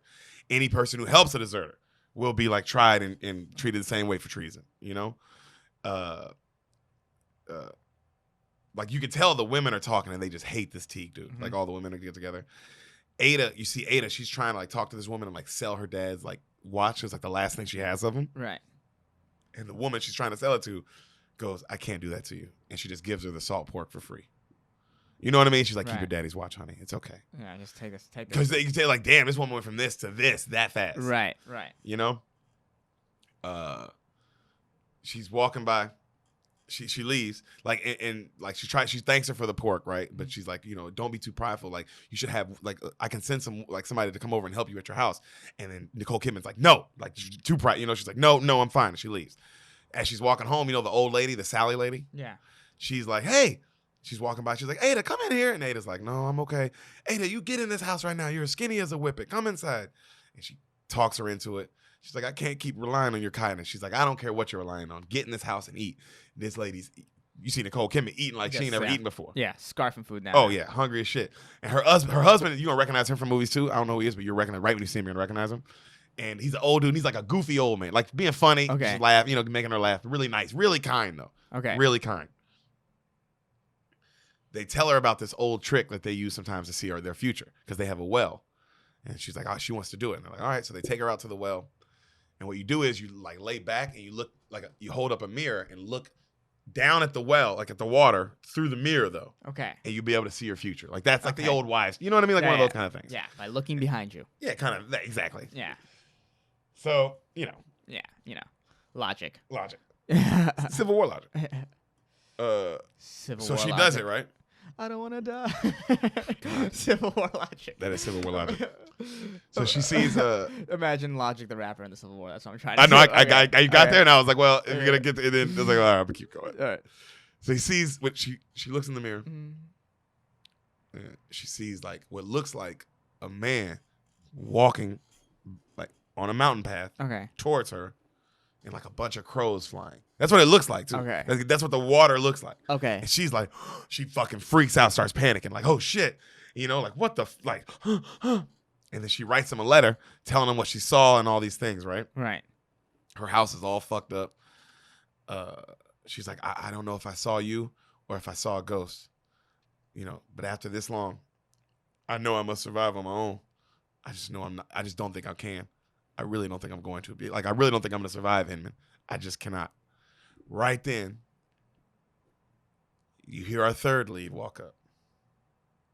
You hear like footsteps and you hear, them cows want milking. from outside. She opens the door. You see our third lead, Oscar winner for this, Miss Renee Zellweger. Oh, Zellweger's in this. Damn. She wins the Oscar for this. Damn. Okay. Damn. Damn. This far into the movie, I know you're like 15 minutes into our version of the movie. Mm-hmm. It's about this long. Damn. It's about this long. Damn. And cows won't milk it, and she's like, can I help you? She's like, they said you needed help. And she's like, yeah, but I needed a laborer, for plowing and the rough work, the fields. And she's walking up on her like, I can plow all day. No man can do that better than me, all right? Men are old and full of mischief, right? By the way, I know you're plotting all that. She's talking like, but her confidence level's through the roof. Yeah. And she's cute, but she does look like an old Southern bad bitch. Yeah. You know what I'm saying? Like, she's been through some shit. So, like, Renee didn't make herself look pretty. Like, you tell she gained a little weight for this. Okay. You know what I'm saying? In my head, she was a little portlier. Mm-hmm. Not crazy portly, though. She looked good. Okay. Like, she looked good. She's just, like, looks a little more rough than Nicole does, obviously. Like, way rougher. Okay. And she's like, I don't want no money. I expect board and I expect food. And I ain't no servant either. All right? I ain't going to be just out here working. You're going to work with me, goddammit. And Nicole Kidman's like, what the who are you? Where'd you come from? Sally Center. Okay. So she goes, that's yours? She goes, she's pointing at a rooster. She's like, yeah, it's a rooster. I can't catch the thing. I'm terrified of it. She's like, ugh, I despise roosters. But look here. My name's Ruby Twos. And I know, she goes, I know who you are, Ada Monroe. And she walks over to the rooster and she goes, just kills that motherfucker with her bare hands. Yeah. She goes, let's put him in a pot. And walks off. And Nicole Kidman is like, what? Who the fuck is this bitch? Yeah. But you can see how she went, bro. When I say this woman comes into this movie with freight train force, that's the best way I can describe it. Okay. So like, I get why she won the Oscar. She comes in, when you see her acting and like how committed she is in this character, which she does with most of her characters, but this one specifically, whoa, she's in. She's locked, because you don't even notice it's Renee Zellweger. You're like, oh, it's just this fucking crazy Southern bitch. Yeah, Ruby Twos, So we see our boy Jude Law on the beach scrounging for insects to eat as he keeps walking. Damn, he's going through it. Oh, yeah. It's revenant shit. Yeah, he's going through it. He's walking across the whole fucking country. So this nigga, as the song's playing behind him real like softly, I've gone to find my true love. I've gone to find my true love. As this nigga's just walking, bro. Right. Through the mountains, through the forest, all this shit. It's dark. He comes up on a horse. It's nighttime, right? Jude Law, he comes up on a horse. He gets nervous. He walks up. He sees an old man holding somebody, like praying. And he's like, the old man's like, I'm going to send you to a better place. It's time for you to go to a better place now. And then Jude Law walks up with his gun on him. He's like, hey, what the hell are you doing? The man turns around. Philip Seymour Hoffman. Oh, whoa. Jesus Christ. What is this? Who directed this? I don't know. Interesting. They did a good job. Yeah. Whoever casted this fucking killed it. Yeah. My God. So Philip Seymour Hoffman's a preacher. They must have had so much money. Oh, Jesus. Yeah. Hell yeah. Yeah. Because everyone's killing it at this time. Yeah. That's what I mean. That's what I'm curious to who directed this, because like you don't hand this cast to just a random ass director, right? Definitely don't. That's a director that's Anthony Minghella. Oh, I don't know who that is. Me neither. Yeah. What has he directed? He has directed The Talented Mr. Ripley. Oh, wow, The English Patient. He won Oscars for that. Cold Mountain. Okay, so he's an Oscar-winning director. He directs super serious movies. Okay. Super serious. Yeah. Because Cold Mountain, oh my God, this is so much. We still haven't gotten to the movie yet. Okay. So now we are though. Okay. So he comes up on, it's Philip Seymour Hoffman, and he's about to kill this slave bitch. Right. He's about to throw her over the edge. And then he tells her like she has a bastard in my belly. This town is still super conservative. They'll kill me if they find out. You know what I mean? Right. Like we're still like that. And he's the preacher, so he can't do it. He goes, please, I'm begging you. And then Jude Law goes, put her fucking down. I don't give a fuck. What? That's your problem, motherfucker. Yeah. Put her down. Right? And he's like, please, just blow my brains out then, man. Like Philip Seymour was like, well, just kill me then. Right. Like, because just kill me. And he's like, no. He makes this nigga return her the slave, puts her back in the bed, right? Mm-hmm. And then this nigga ties Philip Seymour Hoffman up and like ties up his mouth and like writes a note saying like, I sleep with slaves and tried to kill one. You know what I mean? Damn. Damn. And Philip Seymour Hoffman's like, please, please, as Jude Law keeps on walking. God damn. And that's the Philip Seymour Hoffman story in this. God damn. That's all he's in it, huh? That's wild. So, Ruby is giving Ada hell for just being so lazy, not knowing how to do any goddamn thing. And she tells her story. You can tell she's just a tough bitch. Like, her dad was crazy mean to her. Right. Like, did all these fucking horrible things. Abusive and all that. Just, I mean, not really abusive to her. Just not there. Okay. Just horribly not there. Okay. You know? So they have mad work to do and shit. But, like, Ruby 2 is like, I don't give a damn how much work it is. We're gonna get it all done. And she's just making Nicole Kidman do all this stuff. We see Jude Law walking. And as he's walking, he hears something behind him. And he stops. And he grabs his gun. And then out of these corn bushes come a bunch of slaves running away as well. And they like a bunch of 10 of them motherfuckers. And they looking at him. And they got a basket of eggs. And Jude Law trying to talk still. He's like, I'd pay $1 for an egg. And they're looking at him. And he holds up the $1. And he's like, please. And they start backing up. And he goes, I have no quarrel with you, please. And they take off. Fair. You're on their side of they're like, nigga, I don't know. What you got I know you got a gun. What is this white man shit? What is this white man trap? What is this white? Because that's, you feel the same like, nigga, what is this? That's the old $1 for an egg trap. Oh, the old dollar, because bro. Yeah, that's the old $1 for an egg trap. Oh, the old $1 for an egg, bitch. Yeah. You think we haven't died for this one already? Get the fuck out of here. And so he's like, he puts his head down. He grabs an old shitty piece of corn. It's all dried up, and he's trying to eat it. And as he does, he hears a bunch of gunfire. And he hears like the slaves that were done, like they get shot and killed. Right. And you hear, runaways, I got him. And he's like, oh shit. And you hear the soldiers start riding up on him. He runs off, he takes off into the field, right? This nigga's running. He gets through the field. He gets through the forest. He gets into this pond area, and he's like trying to truck through the pond, and he gets lost. And as he gets lost, he's like, fuck. And he hears, I can help you get out of here. He turns. It's Philip Seymour Hoffman. Oh, wow. What happened? He's all fucked up, beaten up. They kicked him out the town. Kicked him out the town. Okay. His hair's, he doesn't look like a fancy preacher more. Okay. No more. Now he looks like a homeless deserter. Okay.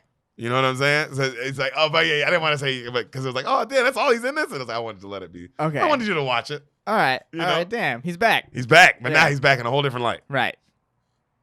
And he tells him, like, I can help you get out of here. I know these parts, and they're looking for deserters. And then he's like, I know there's a ferry we can get to. Just come with me. So they go and they get on this ferry. He's like, fuck it. Like, I got to go with this guy. Yeah, this is the only hope I have. And also, he knows that, like, well, it ain't like this guy's lying either because he can't go nowhere either. Yeah. Like, I'm the one who got this nigga kicked out of town, so we're in this together now. Right. So it's crazy. Crazy you didn't know Philip Seymour Hoffman's just, No. him and Jude Law are in this, bro. Crazy. Like, they're in this together, though. Crazy. So they pay for a ferry. Mm-hmm. The girl on the ferry, you seen the second Hunger Games, right? Yes. The girl who has, like, you might not remember, she does like all the cool water like tricks and shit. Yeah, I read the books and I can't even remember the bitch's name. And I read the motherfucking books. I don't remember. But she's in. It's funny because there's 2 Hunger Games people in this. Okay. Yeah. That's the only reason I bring it up. But also, and she's in this. So she's riding the ferry, right? And she's giving him across. Like, it was like $5 to take him across. So she's taking him across. She also goes, hey, $30 more dollars. I'll let you both pull my dress over my head and take me out over into the woods. And Philip Seymour Hoffman's like, shit, let's go. Let's do this. Yeah. You know, and he's like that, like Jude Law's looking at him like just not saying anything. Bam! This bitch gets shot in the head. Deserters! They duck. These niggas start paddling, and they get away as they're shot at down the lake. Damn. This movie's turned up, bro. Damn. Yeah, never feel safe with anyone. Yeah. Any character. Yeah, okay. Any character never feels safe. Yeah. They're Game of Thrones like. Right. So Ruby and Ada are working on the farm. This is like serious Huck Finn. That's what this is. Super serious Huck Finn. Yeah. Because you know how far he's still got to travel. It's Yep. like, he's not close yet. No. And everyone he meets, he can't trust. And it's like a... And he's a deserter, too. He knows what it is. Yeah. So back at the farm, she's grilling her about how she's not working. And finally, Ada goes off. I'm sorry. Look, I can't read. Like, look, I can't do the stuff you want me to do. I can read in French. I can embroider, but I can't yarn. I can arrange flowers, but I don't know how to make them grow. All right? I don't know how to do shit, okay? This is the first thing in my life I've ever built, because they're building a fence, that's ever going to produce anything and be of any use. This first thing. Like, she's trying to let her know, like, bitch, I'm trying my best, and this is the best I've gotten so far. This fucking fence that we just built. Right. You know? But also, I love that Ruby, too, is like, bitch, I don't give a fuck that, like, Life's hard. You better get on board, Right. you know? And then, so she's like, Ruby kind of said some shit to make her laugh. We're like, we ever fucked Inman? And she looks at her like, that ain't none of your business. And they kind of laugh. And then she goes inside and she starts playing the piano as she's staring at that picture of Inman. And Ruby just kind of sits upstairs and like watches her. Because she plays beautifully. Right. Cut to the next day. She's selling her piano. Damn. She has to. Damn. They get a pig for it and they get like a bunch of food. Okay. And You can build there though. You can build. Oh, the big pig with a pig, like a full pig, and then a bunch of like other food and like crops and shit to grow. You can build. Oh yeah. So Ruby is like keeps apologizing, like this will get us through the winter, but I'm so sorry to lose a piano. I know what it meant to you. And she's like, it's fine, Ruby. And she's like, she just keeps apologizing. Cut back to Philip Seymour Hoffman. He's talking to Jude Law as Jude Law's trying to fish, and because he's just like complaining about shit, right? Because he don't know how to do anything either. And Jude Law's trying to fish for him so they can get some food because they're hungry. And as that happens, he finds a saw. And he gets all excited. Philip Seymour's like, I found this saw. Look at this. Look at all, think about all the things we do. And he's like, just shut up. He's like, oh, you're going to thank me later. I'm telling you, this saw's going to come in handy. He's like, dude, shut the fuck up. I'll thank you when I've lost you and I found some goddamn food. Shut up. Right? Cut to, they're walking through the forest. They got the big saw now. And they see a dude who, there's a dead cow stuck in like a river. Like not like a river, but like a stream. Okay. But it's fucking up a guy's water. Like that's where he gets his water. Okay. And he can't get the cow out. You recognize the guy from, you watched for a little bit of Friends, right? Yes. Lisa Kudrow, the guy who gets her pregnant. You know how she gets pregnant and has somebody else's baby? Yeah. Him, and he's like the bad guy in Ted. You remember the movie Ted? Yeah, wait. And wait, he's the surrogate, isn't he? Yeah, the surrogate. Yeah, he's in everything. Isn't that her brother? Or her brother? Yeah. Yeah, Giovanni Ribisi. Something like that. Yeah, him. Yeah. He's in this. The small guy. Yes, small guy. Yeah, him. Sneaky Pete. Sneaky. Yeah, I got you. I never seen an episode. I know he's Sneaky Pete. But that show. Yeah, him. But he's in Avatar too, isn't he? Yeah. Yeah. He's the bad guy in Avatar. He's in a lot of great stuff. Yeah. But so it's him. He's trying to get this and like and they go, hey, we got the saw, and then he's like, because it did come in handy. He's like, all right, we'll saw it up in chapters, and the guy's like, thank you so much. I'll bring you home to my wife will cook up a good dinner for you boys for doing this. We'll do it. And they're like, thank God. Thank God. Yeah. Are you kidding me? So the guy takes him home and he's like, hey, honey. And you can tell he's super like redneck country. Okay. Hey, honey, look who I brought home. And his wife comes out, and his wife has 3 sisters, right? One's fat, and then they got a bunch of kids. Okay. All right? And they're all clearly really stupid. Okay. Like really stupid people. Okay. All right? And they're all getting super drunk late night, and they're drinking like that real moonshine. Right. So they're getting fucked up, right? And the dude is dancing, the Sneaky Pete guy, he's dancing his ass off, and everybody's laughing, having a great time. Philip Seymour Hoffman's laughing. Jude Law's just kind of sitting there. He's drunk, but he's just sitting there, right? He's not really, The fat girl is trying to fuck Philip Seymour Hoffman. She's like rubbing on his dick under the table. Yeah. Like one of the fat sisters. And he's just like, this is Hell great. yeah. Hell yeah, Yeah. And he looks at her and he's like, I need to be cleaned. Where's the washroom? And then, they take him. The Sneaky Pete guy, he leaves to go like do some shit he's got to do, like get some feed or whatever together. While he leaves, the one girl grabs Jude Law and throws him on the wall and starts making out with him. Right? And he's like trying to get off of her, but he's so fucked up. He can't really get her off. And then the sister who was married to Sneaky Pete, his wife, she grabs her and goes, go with the fat girl and like fuck the preacher. This one's mine. Oh, whoa. This is some weird this is some crazy shit. Backwoods shit. Because they're that kind of country. Yeah. All right? Yeah. Jude Law is so fucked up, right? And the girl takes her titties out. She got nice titties. Nice. And then she lifts up her dress, ass out, pussy out, and she bends over on the table and she's like, ride me, boy. Ride me to China. Come on now. Come on. I'm talking pussy up, bro. And then Jude Law like grabs that ass. And you can tell he's like thinking about it because it's like, fuck, but he's so fucked up. The kids, remember the kids? Yeah. They come out and they're just watching from the stairs. Oh, This is some crazy backdoor shit, right? Yeah, so much. And then he's like, I can't. He tries to get away. She drops down to suck his dick. Like, come on, you need help? I'll help you. And he's like, oh, no, get off me. Right then the husband comes back in and he's like, you fucking slut. Kicks this bitch so hard in the face, fool. Yeah. Foots this bitch so hard in the face. They fucking, bam, hits his rifle on Jude Law, knocks him down. It's him and he's got a bunch of fucking Southern soldiers. I got a bunch of deserters. I got them. Damn. Where's the other one? They take him over to the preacher who's having a threesome with the fat bitch and the other bitch. Yeah. He's getting like the fat bitch is on top riding him. He's eating the other bitch's pussy, bro. Like he's turned He's having a good time. And then they fucking get him too.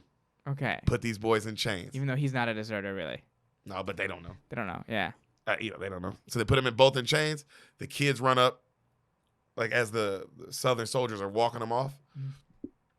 One of the little kids run up to Jude Law and he goes, "Mister, you dropped this." And he hands him the picture of Nicole Kidman. Damn. And he's like, damn. how you feel so far? I feel like the wife has been retarded. What are you doing?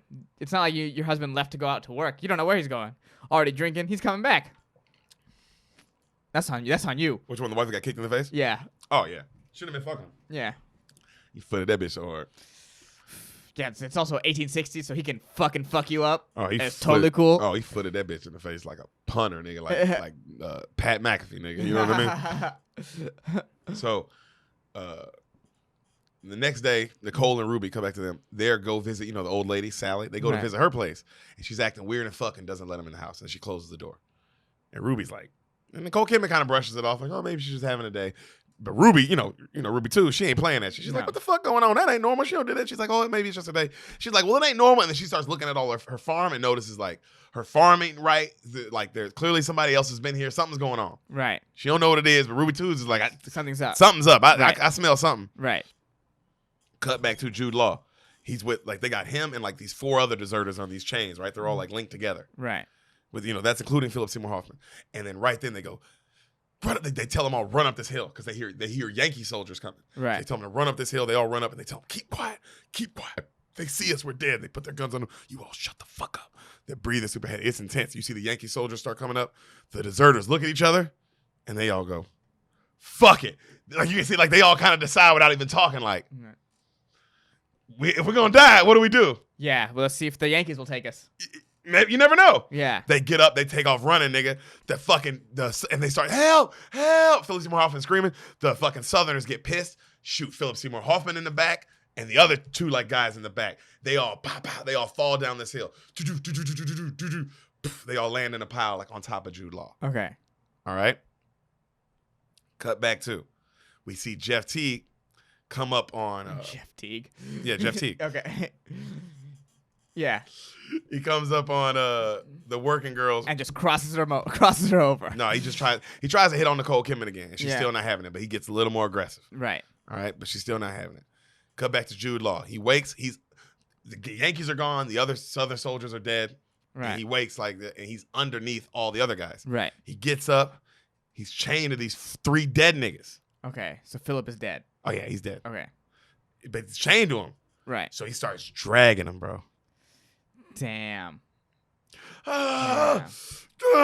just starts dragging him. All right. Jesus. Cut back to bro. That's what this nigga. Jesus. What you'll do, bro? For a woman. What you'll do? Yeah. So, cut back to, we see the old lady Sally and her husband. They're outside. They're working on the fields. Right. The husband, though, the old man, remember the dude that like to go. He has a shotgun in his hand, though, while he's out there working in the fields. Okay. Teague and his men roll up. Afternoon. The old man's like, afternoon, Mr. Teague. And Teague's like, why are you out here working in the fields with a gun? The old man's like, it's war. You never know what problems are going to come up. The old man, I love it, like. Good answer. Good diplomatic answer. And he goes, it is a war. Your boys home? They have 2 sons that were in the war. Okay. Oh, Jesus. What is this? This motherfucker's like the worst. He's antagonizing, but he's not brave enough to go fight. These are the worst people. Yeah, this is the worst people. Mm-hmm. Oh, yeah, by far. Yeah. By far. A true villain. That's why you feel like, oh, this dude's a villain. Yeah. So, your boy's home, and he's like, my boys are at war. Don't you worry about my boys. And he starts heading back to the house, right? And, he goes, don't you move. He puts his barrel on him. He's like, don't you fucking move. Y'all better back up. And then T goes, you got 1 barrel. It's 5 of us. And they start surrounding him. Like, what you going, like, this is finna happen, old man. Right. And he tries to shoot, and they fucking, like, get his gun, and he misses. And they stab that nigga with a bayonet through the chest. This is Sally's husband? Damn. Oh, the old man, the super nice dude. Yeah, damn. Right through the chest, bro. Damn. And then he grabs him. Teague's like, the farm's mine now. You harbor deserters, which means you don't own shit no more. All this is mine. It's like, and he's like, right? Cut 2, they come up to Sally because Sally's like, no. I mean, she just lost her husband. No. They grab her, tie her up, put her hands underneath a bunch of wood, bro, and start torturing the shit out of her. And his men are torturing her. And Teague's like, go ahead. Mama's calling, boys. Come on out. I know you're in the house somewhere. Mama's calling. Fine, bro, this scene. Finally, you see the 2 boys. They young, they like 18. They come out the shed with pitchforks and a knife. Mom! And she's like, no! Bow! Kill both them niggas. Damn. Sally's like, no! And them niggas leave, bro. Leave her just like that. Hands fucking crushed. See, it's one of the most fucked up scenes in a movie, fool. Fuck. Heavy. Fuck. Damn. Because also, I be thinking like, damn, what were them 2 sons talking about, bro? What were them 2 sons talking about? What's that conversation? Because you're in the barn. Yeah, you're not supposed to be there, and you know what's they like, don't come out, whatever happens to us, you don't come out, you keep hiding, and you hear your mom out there getting tortured, fool. Tortured, though. Fuck. That scene was like. Yeah, but now her 2 kids are dead, and she's still tortured. Yep, and alive. Ugh. Jesus. Teague. My God. Jeff Teague's Teague. For real. I can't believe you Jeff played for for the real. Hawks after this. His crews, one of his crews, I should admit, is an albino dude who's doing all the dirty work. Okay. He comes into play later, but there's this albino dude who's the number 2 in his crew. Okay. And he's a pure evil motherfucker. Okay. All right. Okay. So,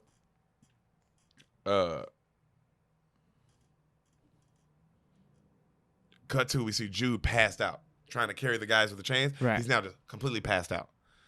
Somebody walks up on him with a gun, and then it fades to black. It fades back up where he's kind of like, you see him like waking up, and he's being carried off. And you hear somebody complaining, if I'd have known your ass would have been this goddamn heavy, I'd have left your fucking ass, god damn it. Right? And he's like, what the fuck?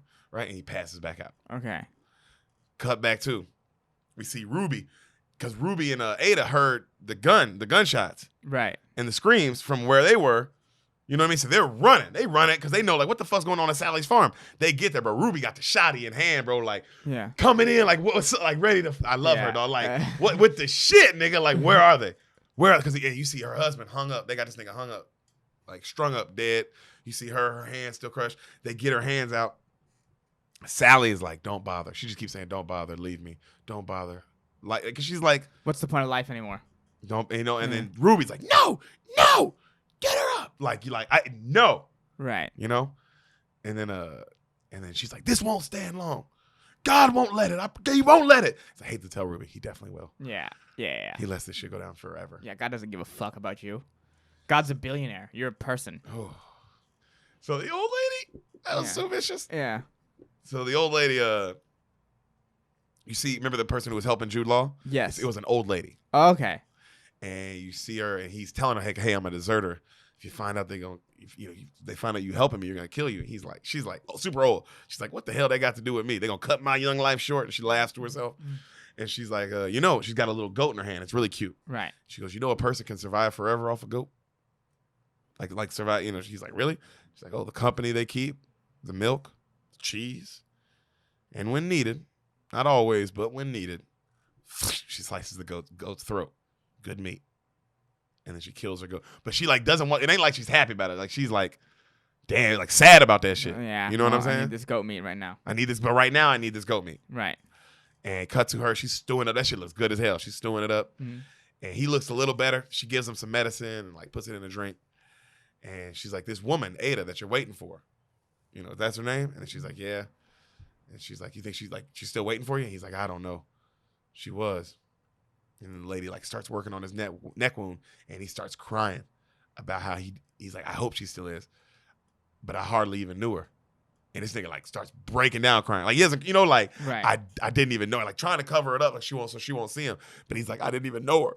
I hardly even knew her. But like you can tell, he's like, damn, he loves her so much. He's doing all this. He's even like, what am I doing it for? It's like, damn, bro. You can tell it's one of those kind of like, oh my God, what the fuck is going on? Yeah, I don't even know if she's gonna be waiting for me at the end of this. Yeah. What am I going back to? Medicine makes him pass out. Cut back to, we see Ada. She's reading to Sally in bed, who's like not speaking. Sally looks fucked up. She's not even, just looks fucked up. And then Rudy comes up yelling, I trapped a man. There's a man trapped outside. Come on. She grabs the gun and Nicole Kidman's like, what? They run outside and you see a man, his hands like crushed in the barn. He was trying to steal some food. Right. Like out the barn. And then they're like, and he's like hiding. And they're like, oh, we got you. Come on, show yourself. Who are you? Show yourself. And this nigga shows his face. It's Mad Eye Moody. Oh, fuck. Remember from the beginning of the movie? Yeah. And she goes, and Rudy goes, Strobob Dews. And she walks up and she kicks the shit out this nigga. Bow! And he's like, I'm sorry, Ruby. And then she's like, Nicole Kidman's looking at her and like, what the fuck? How do you know him? Yeah. And then she goes, bro, Renelle's hair was so good. She looks at her and she's just like, she's huffing and puffing. And she looks at Nicole Kidman and she's like, that's my daddy. And walks off. That's her dad. Hilarious. Crazy, right? Hilarious. Crazy. Yeah. So the whole movie, she was complaining about her dad, how he was just never there for her. Whoop. Right. He was out at war just doing music shit. Yeah. And then when he wasn't doing that, he was just doing music stuff. But she talks about how her dad plays the fiddle. Okay. So you know these little things about her dad. And then you put it together like, it was this nigga. He plays the fiddle. He's a defense against the dark arts teacher. And and then he got tricked while he was as the defense against the dark arts teacher. This sounds like Mad Eye Moody. Oh, it's totally Mad Eye Moody. So she goes, so he's trying to talk to her as they're like bandaging up. Nicole Kidman's bandaging up his hand. Right. You know what I mean? Because she's like, all right, I feel bad for him now. Mm-hmm.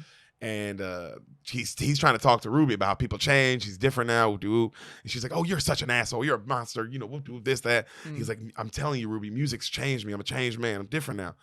They make him a plate of food. They fix his hand. And then Ruby's like, you're all set. Get the fuck out of here. Okay. You know? And he asked for a coat. And she's like, you already got a coat. He's like, it's not for me. It's for my buddy. It's three of us. We're up in the mountains. We're just singing songs. We just, we're having a good time. We're not doing anyone no harm. Right. You know what I mean? We're just minding our own business. Like basically, hey, I'm not a bad guy no more, man. I'm just minding my own business now, just trying to play songs. Right. And I know you were here, and I wanted to hopefully I didn't want it to be like this how we meet, but like eventually come back, you know. So and then she kicks him out, and Nicole Kidman's like, he's not so bad, and she's crying. Ruby's crying, going, he's full of manure, that man. Don't you listen to him. Damn. Well, she'd know. She'd know. So cut to, we see our old lady giving our Jude Law some goat medicine. I mean, some meat, some goat meat, some more medicine, and then she gives him a gun. And he's like, I can't take this from you. And then she's like, it's just for show, honey. It don't even work. And he's like, thank you. Right? And then she's like, whatever. And she heads inside, and this nigga keeps on going. Keeps on trucking. Keeps on going, bro. Yeah. Life is a highway. That should have been playing during this fucking movie. For fucking sure. Yeah. So the next morning, Ava and Ruby wake up to music playing. And they look out the window, and it's her dad playing the fiddle. Right? Yeah. And just being all goofy and like trying to make her smile. Life is a highway. Yep.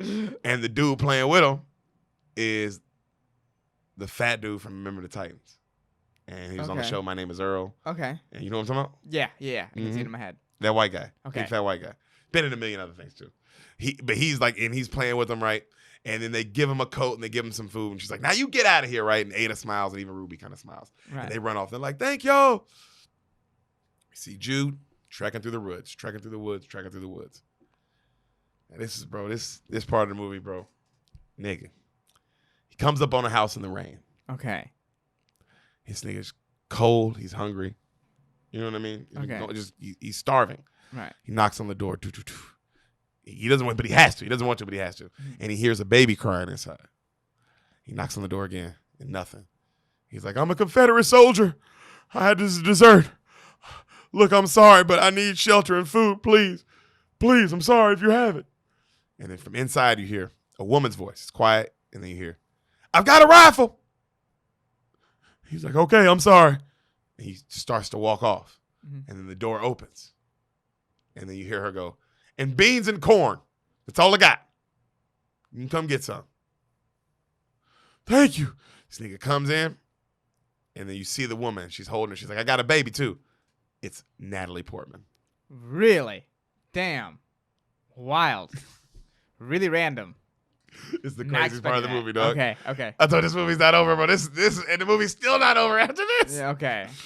So, you know, she's like, he's like, I mean no harm to you or your baby. And then she's like, good. I don't want no trouble. He's like, here. And he gives her the gun to like prove like you can have this. Like, Right. it doesn't work, but like you can eat, just so you know, like, I ain't trying to do nothing to you, bro. And she's like, I don't want no gun. I'd have no guns if it was my choice. Her baby is burning up with a fever. He's like, is your baby sick? She's like, yes.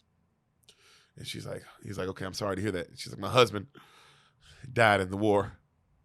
Right? He's about your size. She's looking at me, look kind of like you, was about your size.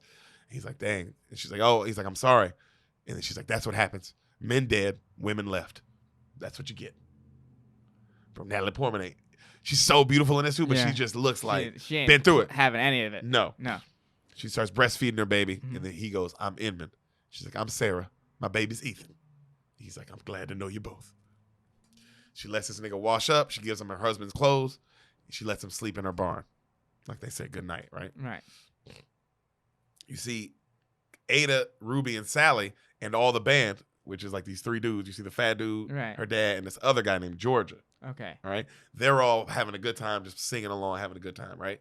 Cut back to Natalie comes to the barn where Jude Law is sleeping, knocks on the door. He's like, yeah? She opens it and she goes, she's all nervous. And she's, Inman, will you come inside with me? He's like, okay. Gets up. He goes in the house. She closes the door. She's like, you think you could do something for me? He's like, what? She's real serious. This bitch she can act so well, dog. Could you lie next to me, please? But not let it go any further.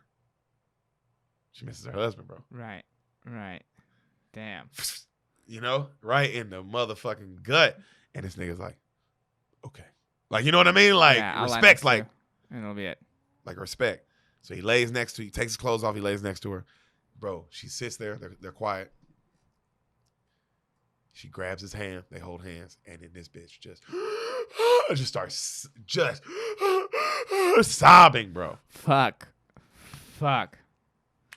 I mean, bro. Fuck. And he's just sitting there. Just.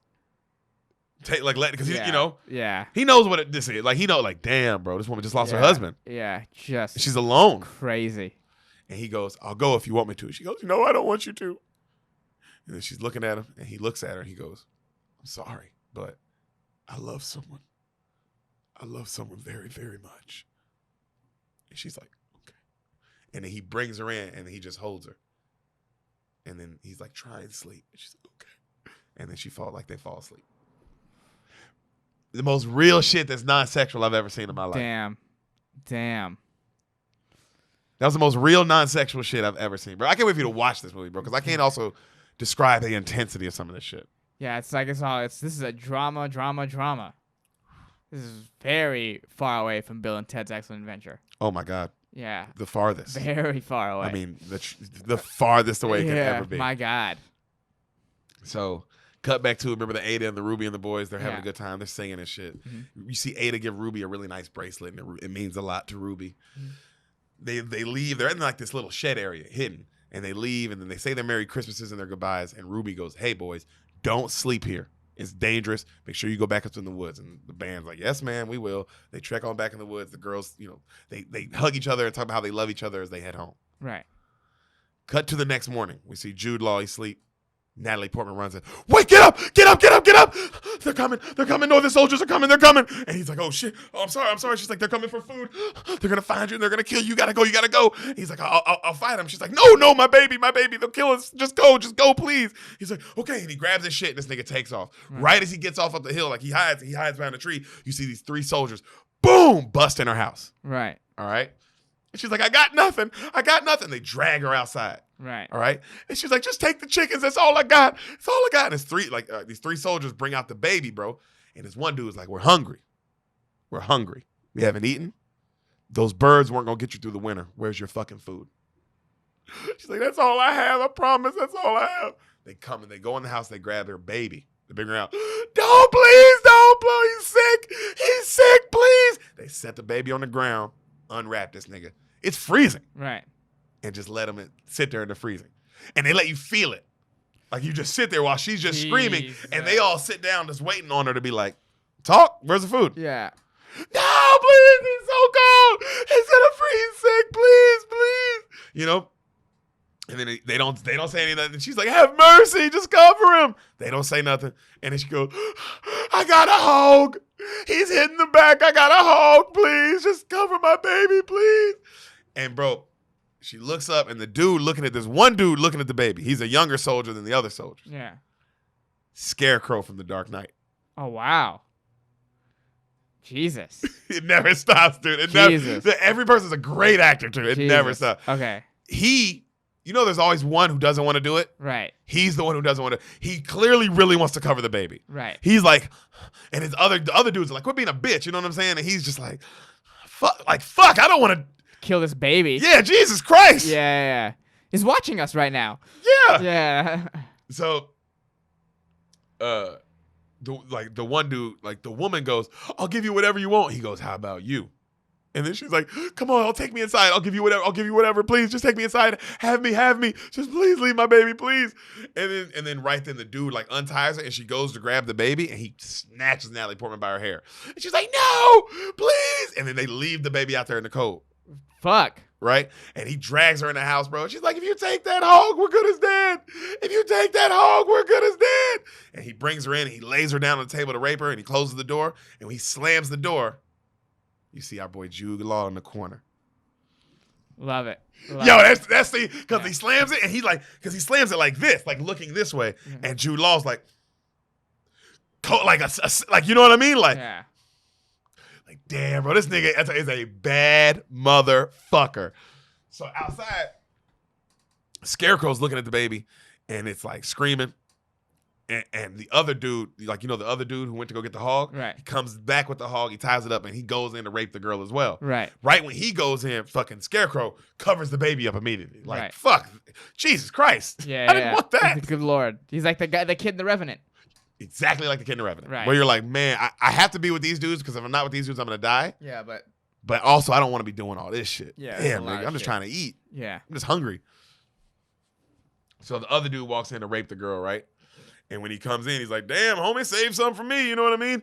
And he slams the door. And right when he slams the door, fucking Jude Law kills that nigga with the fucking, like, an axe. Right. Right in the, and then he fucking pulls it out. And then Natalie Portman, he's like, you can stop screaming. Because, like, he told her to keep screaming. The other dude was already dead. Right. Just on top of her. Right. You know? He's like, you can stop. And she's like, okay. And this nigga, Jude Law, grabs the gun from that nigga, goes outside, and he goes, move away from the baby. And even though homeboy's just covering it up, he's like, oh, shit. He's like, I'm sorry. He's like, move towards me. And the guy's like, Scarecrow's like, don't shoot. Don't shoot. We just wanted food. Take off your boots. Take off your pants. Take off your shirt. You see Natalie Portman. She puts her clothes back on and she runs out there and grabs the baby. Right. You know, and she's like, she runs back in the house. And the guy's like, we were just hungry, man. Please don't shoot me. We were starving.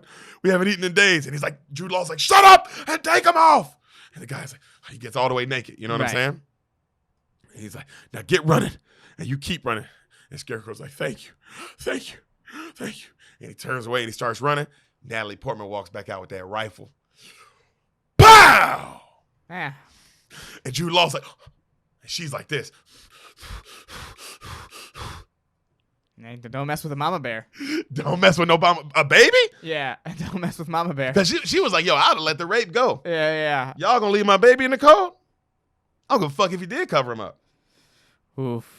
You can feel, because that's what Natalie Portman was like, damn. You can feel Jude Law was like, damn, I didn't want that motherfucker to die. But But that's what happens. I'm in. But when I told you this movie's fucking crazy, fool. Yeah, this is insane. This is insane. Every situation is awful. It just doesn't stop. And you're like, man, we can't be done yet. Yeah, every situation is awful. So, it starts snowing where Ada and Ruby are. Right. To let also, this is how much more time has passed. Time is just fucking passing. Now it's heavy snow. Right. The band, remember that place Ruby said don't sleep at? Right. They're sleeping there. Okay. And you see them leaving the next morning. They're like, come on, y'all. If Ruby finds out we've been sleeping here, we're going to have hell to pay. And you see them leaving tracks as they leave into the mountains. Okay. So we see Jude, our boy, coming up on top of a mountain. His beard's long, hair's long. Mm-hmm. You know what I'm saying? And he just hears Ada's voice, right? And you cut to, you see Ada, like, writing as she's just crying. Okay. Like it was her writing, right?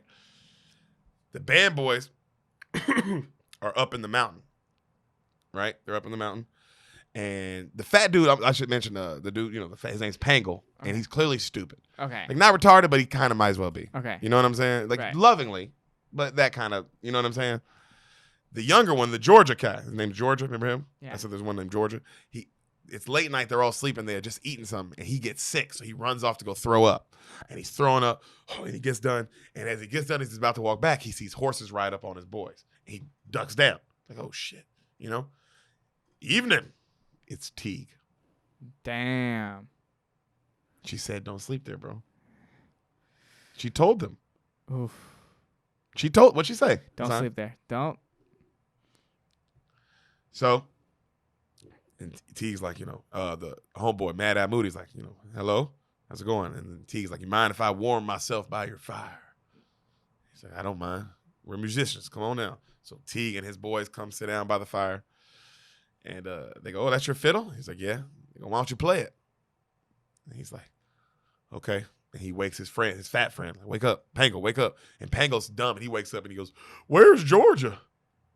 And then, of course, Mad Eye goes, just shut up and play. And then the other guys are laughing, like, where's George? Like, what the fuck is this fat guy talking about? Right. But this, how smart Mad Eye Moody to be like, you know what I mean? Yeah, like, hey, just don't worry about that. You know, because he knows, like, hey, wherever George is, it's better than right here. It's better than right here, right now. And right. I already know he didn't sell us out, but I know for some reason he's not here. Right. Let's keep it that way. So, they say, they've heard deserters around here, whoop de whoop. They caught some sleeping down in that place that Ruby said don't sleep, that they know that they were there. Right. And then Mad Eye Moody's like, well, I haven't heard anything of that. And then Pangle's like, what you mean? We were sleeping there last night. Oh, Pangle. My God. Oh, and you see Mad Eye Moody's face. I love it, bro. The acting. He doesn't get mad. He's just like out of love. You're just like, damn. I love you, you big idiot. Yeah. That face, what I'm talking about? A sign that, like, you big fucking idiot. I can't do nothing but love you. Yeah. Because you're my homie. You're my homie, and it's like, I'm going to get mad. Also, we're about to die. They already found us. They know. They know. But still. Yeah. And he's like, he's like, Pangle, that wasn't us, remember? He's like, yeah, it was. Remember Ruby was there and Ada was there. He's like, and Teague's lighting up just hearing all this, like, yeah, them bitches. You know what I'm saying? Because he already wants Ada. Right. So, right then he goes, pay him no mind, Pangle. Just start to play. They start to play. It's like a sad kind of song. And while they're playing, even Teague starts getting sad. And he gets up and he walks off. And they're all singing this song like, and the blood will come for me. And then even Teague starts singing to himself. You can tell, like, he knows this song. It's fucking, like it hit him home. You know what I'm saying? Okay. And it hits to home. And then they finish playing and Teague goes, turn around, stand over there. And then he's like, Mad Eye Moody starts begging for Ruby and Ada, please. They didn't know anything. Just let him go. Please let him go. He's like, you two big boys, stand over there with him. And Pangle's like, you gonna take our picture? And he goes and he stands by him. He has a big old smile and he's hugging Mad Eye Moody. And Mad Eye's like, he's got his head down. And Homeboy's sad, like, because from the song, right. Teague is sad right now. Like, he doesn't want to do this. That song hit him somewhere home. Yeah. So now he's like, he doesn't want to kill him. Does that make sense? Right. Like, it's like, fuck. And he goes, tell your friends stop smiling. And Pangle's stupid. He's like, because he thinks he's getting his picture taken. Right. He's like, quit smiling. And then Mad Eye Moody's like, he don't know no better. All he knows is how to smile, all right? He doesn't motherfucker don't know no better. Like crying now, like, bro, just kill us. Kill us. Don't tell him not to smile. This is already a lot. And he's like, tell him not to smile. And he's like, just shoot. Just come on, And then right then he goes, put your hat over your face. And Pangle's like, what? He's like, put your hat over your face. And Pangle puts his hat over his face. And then he does like this, like one more smile, and he shoots him in the fucking head. Poof. And then Mad Eye Moody, turns off and tries to run away, and they shoot him in the back. Cut to the next day. We see Georgia you see Ada and Ruby working on the farm. And from a far distance, you see a man sprinting. Ruby! Bro, this movie's fucking you up. I know, sorry. This movie's, I can see your face, dog. I'm like, what in the fuck? Because you already know. Ruby has to hear this now. Yeah, and it's like, oh, God, there's no breath in this movie. Oh, never. The writing is on for a 2-hour, 30-minute movie. Yeah. It's over. Damn. It's one of those. You start watching the sign, it's going to be over. Okay. So there's no wasted scenes, no fat. Yeah. So we see, also I like that everything's connected too. you know. So you see, Ruby, and she's like, what? They shot your daddy, Ruby. They shot your daddy. You see Ruby immediately start packing up. She went to shit, nigga. She's loading up the gun. She's mad as shit. And then she's even more mad talking to Ada. You heard them fucking idiots stayed the whole night. After I told them not to stay the night, Georgia said they stayed the night anyway. Of course I would be like, God damn it. Mm-hmm. You think I was telling you just to tell you? You think there's a reason I told you? She said they might as well had a sign that said, shoot me. They might as well just had a sign walking around that said, shoot me. Because it was like, I'm telling you, like, hey, they check here. Yeah. We come here in the day because we know how this place operates. Like, they check here. So don't come and sleep. Don't do that. So, she's going, bro. And this, I think she wins the Oscar. She starts going off about how this is all man's bullshit. All of it. Men create the weather, and then they stand in the rain, and they'll just look around and yell, well, shit, it's raining. That line is hard, nigga. That's so true. I was like, ooh, that shit. Because also she's like crying when she said it. So that shit was like, oh, that might have got her the Oscar right there. That shit just like, damn, you created the weather, and it's just going to stand in the rain and yell about how it's raining. Like, nigga, this is y'all. This whole war is y'all. This wasn't women. Yeah. This wasn't us. This wasn't black. This was y'all. And this war is killing everybody. Crazy. It's a civil war.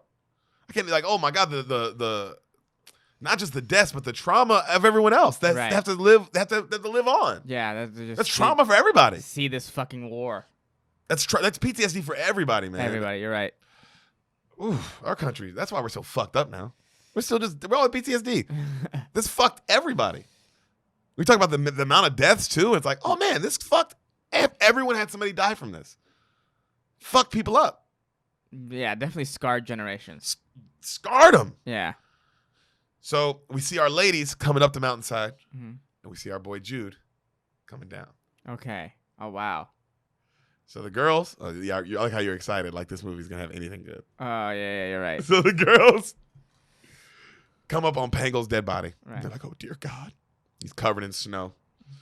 And they can't find the dad's body. He's like, what the fuck is he? And they're like, Teague must have took him.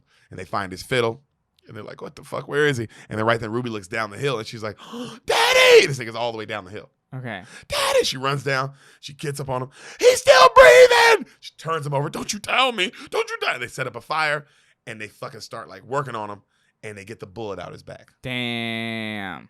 And then Ada's like, should we take him back home? And she's like, he ain't gonna make it. We gotta take him to this little shelter I know of. There's this little shelter up the mountain they can take him to. Okay. To at least buy themselves some time. Okay. This nigga's still alive. That Moody's still alive, bro. Crazy. I know he thought he was gone, didn't it? So did I. I thought he was gone. I thought he was way gone. So, I can't believe my dad showed me this as a kid. I was like 14 when I saw this. God, it was so heavy. Also, this is not a movie for a 14-year-old. I loved it. Yeah? Well, yeah, I mean, it's a great movie. I was about to say, but it's amazing, dude. I saw Platoon when I was like fucking like 10 or 8, you know? And I love that too. I mean, a good movie's a good... Because you were a young kid, and I'm sure I saw a movie where it was way too much for you, and you were like, this is amazing. Yeah, I guess you're right. Do you have one that you can think of? Where you were way too young, looking back like, oh, I was way too young to see that movie. Maybe Sixth Sense. How old were you? I was like 6. And were you locked in though? Like, yeah, oh my God, this is amazing. Yeah, this is dark and this is scary and yeah. But I'm saying, did you love it though? Yeah, and you find out he's dead at the end and it's like, what the fuck? That's what I was like, as a kid, you can still get some stuff. Yeah, you're right. You can still get some deep references, like a Sixth Sense level mm-hmm. deepness, you know. And this, I mean, at 14, you gonna know about war and shit. Yeah. It ain't new. So Ruby, she runs down and they get him to this little shelter, right? Mm-hmm. And they lay him down, and Ada's like, all right, I'm going to go look for food. And then Ruby's like, well, take the shotgun with you. So she goes out, and she kills a bird. Okay. Right? Oh, one shot. Stuff. Yeah. When she kills it, she even goes, God damn, like impressed with herself. Nicole Kidman's a bad bitch now. She looked tougher. Okay. She looks like a little more rugged, too. Kills it. And then she walks up, she picks it up, and she looks, and in the distance, she sees a man walking up. She drops it. Turn around! Turn around, back where you came from now! I got my rifle on you, turn around! And you see from way distance, though. And you see a huge beard kind of coming up. You see long hair. Turn around or I'll shoot. You see our boy Jude Law. He's like, Ada? Ada? They're staring at each other. She doesn't recognize him. She's like, and then he's like he's like, I'm wrong. Right. This nigga turns around, walks away. Oh, no. Oh, no. God, motherfucking damn it. Ah. Ah. Inman? Oh, thank God. Inman! Piano starts coming up. Inman! They walk up to each other in the deep snow. They get right up on each other. They just look. They can't believe it, bro. Because it's been 4 years. 4 or 5. maybe 5 years. Yeah, they're still fighting. If they're deserters, they're still Yeah, fighting. it's about 5 years. Yeah. About 5 years, bro. Half Damn. a fucking decade. Damn. They're looking at each other. She goes, "Come with me." She walks them back up to where where they are, and she goes, "Ruby, this is Inman." And Ruby looks up. She goes, "Well, damn, congratulations. Yeah. Should send you shopping more often. Yeah. Like, send you out for food more, like, damn." And then she's like, "Your boy looks like he's about to topple over. You been shot or something?" And then Inman's like, grabs his neck, and he's like, not lately. And this nigga looks, I mean, he's done. Yeah. He has nothing left. He has nothing left. All of his life was like, I'm going to get back to her. Get back to her. Damn. So he goes and passes out, right? Ada's talking to Ruby like, damn, and Ada's telling her, "I saw him." She's like, "What do you mean?" She's like, "I saw him in the well, in Sally's well. I remembered. I saw black crows just like I saw. And then I saw him. And I thought I saw him falling, but I saw him coming back to me. I saw him coming back to me, Ruby." And then Ruby's like, "I'm glad he's back." But, and Ruby gets real intense. She's like, starts crying. She's like, "I had big plans for that farm, Like, I didn't plan on moving. Right.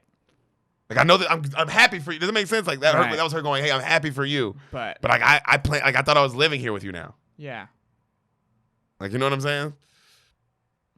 So that night we see Inman making a fire, and Ruby and Ada are sleeping together in the same cot. Right. And it wakes Ada. So she gets up and she goes out. He's like, "I'm sorry, did I wake you?" She's like, "No, it's okay." And Ada's like, "Did you get my letters?" He's like, "I got 3. I carried them with me everywhere in this book you gave me." And then she's like, "Wow." And he's like, "How many did you send?" She's like, "I sent 103. Damn. She's like, "Did you write me?" He's like, "Whenever I could." She's like, "I never got one of your letters." And he tells her how, like, you kept me alive. Like, just thoughts of you, the moments we had, it all kept me alive. And then Ada goes, "How? We barely even knew each other." And then he's like, "What?" And she's like, "We only had a few moments." And he grabs her. He's like, "To me, they were 1,000 moments." Damn, look, sploosh. More sploosh stuff. Also, at war, I'm sure, like, man, those moments to him, he's like, "Man, you don't know what them moments." Yeah, those To true. me, Those they were were like like the last good moments I had. That was the last, exactly. You already know. Yeah. Those were the last good moments I had. So to me, it was like, they were amplified. They were even big. Like, I'm sure he just like like the story of, like, oh man, like when somebody catches a fish and then he keeps telling the story, the fish gets bigger. Yeah. The more those memories were in his head playing, they got bigger and bigger and better and bigger and better and bigger and better. Yeah, you're right. So that's how much you meant to him. It was like, to him, he's like, "Bitch, they've been 1,000 moments in my head. It's the reason I'm here right now. I left the army. I walked across the country. Yeah. I got into shit I'm not going to be able to ever talk about with anyone. Yeah. The shit with Philip Seymour Hoffman, the shit with Natalie Portman. Yeah. It was too much." He goes, he tells her how, he thinks his spirit got ruined, though. And then she's like, "Why?" And he starts tearing up. He's like, "They kept trying to put me in the ground, Ada. You don't understand how many times they tried to put me in the ground."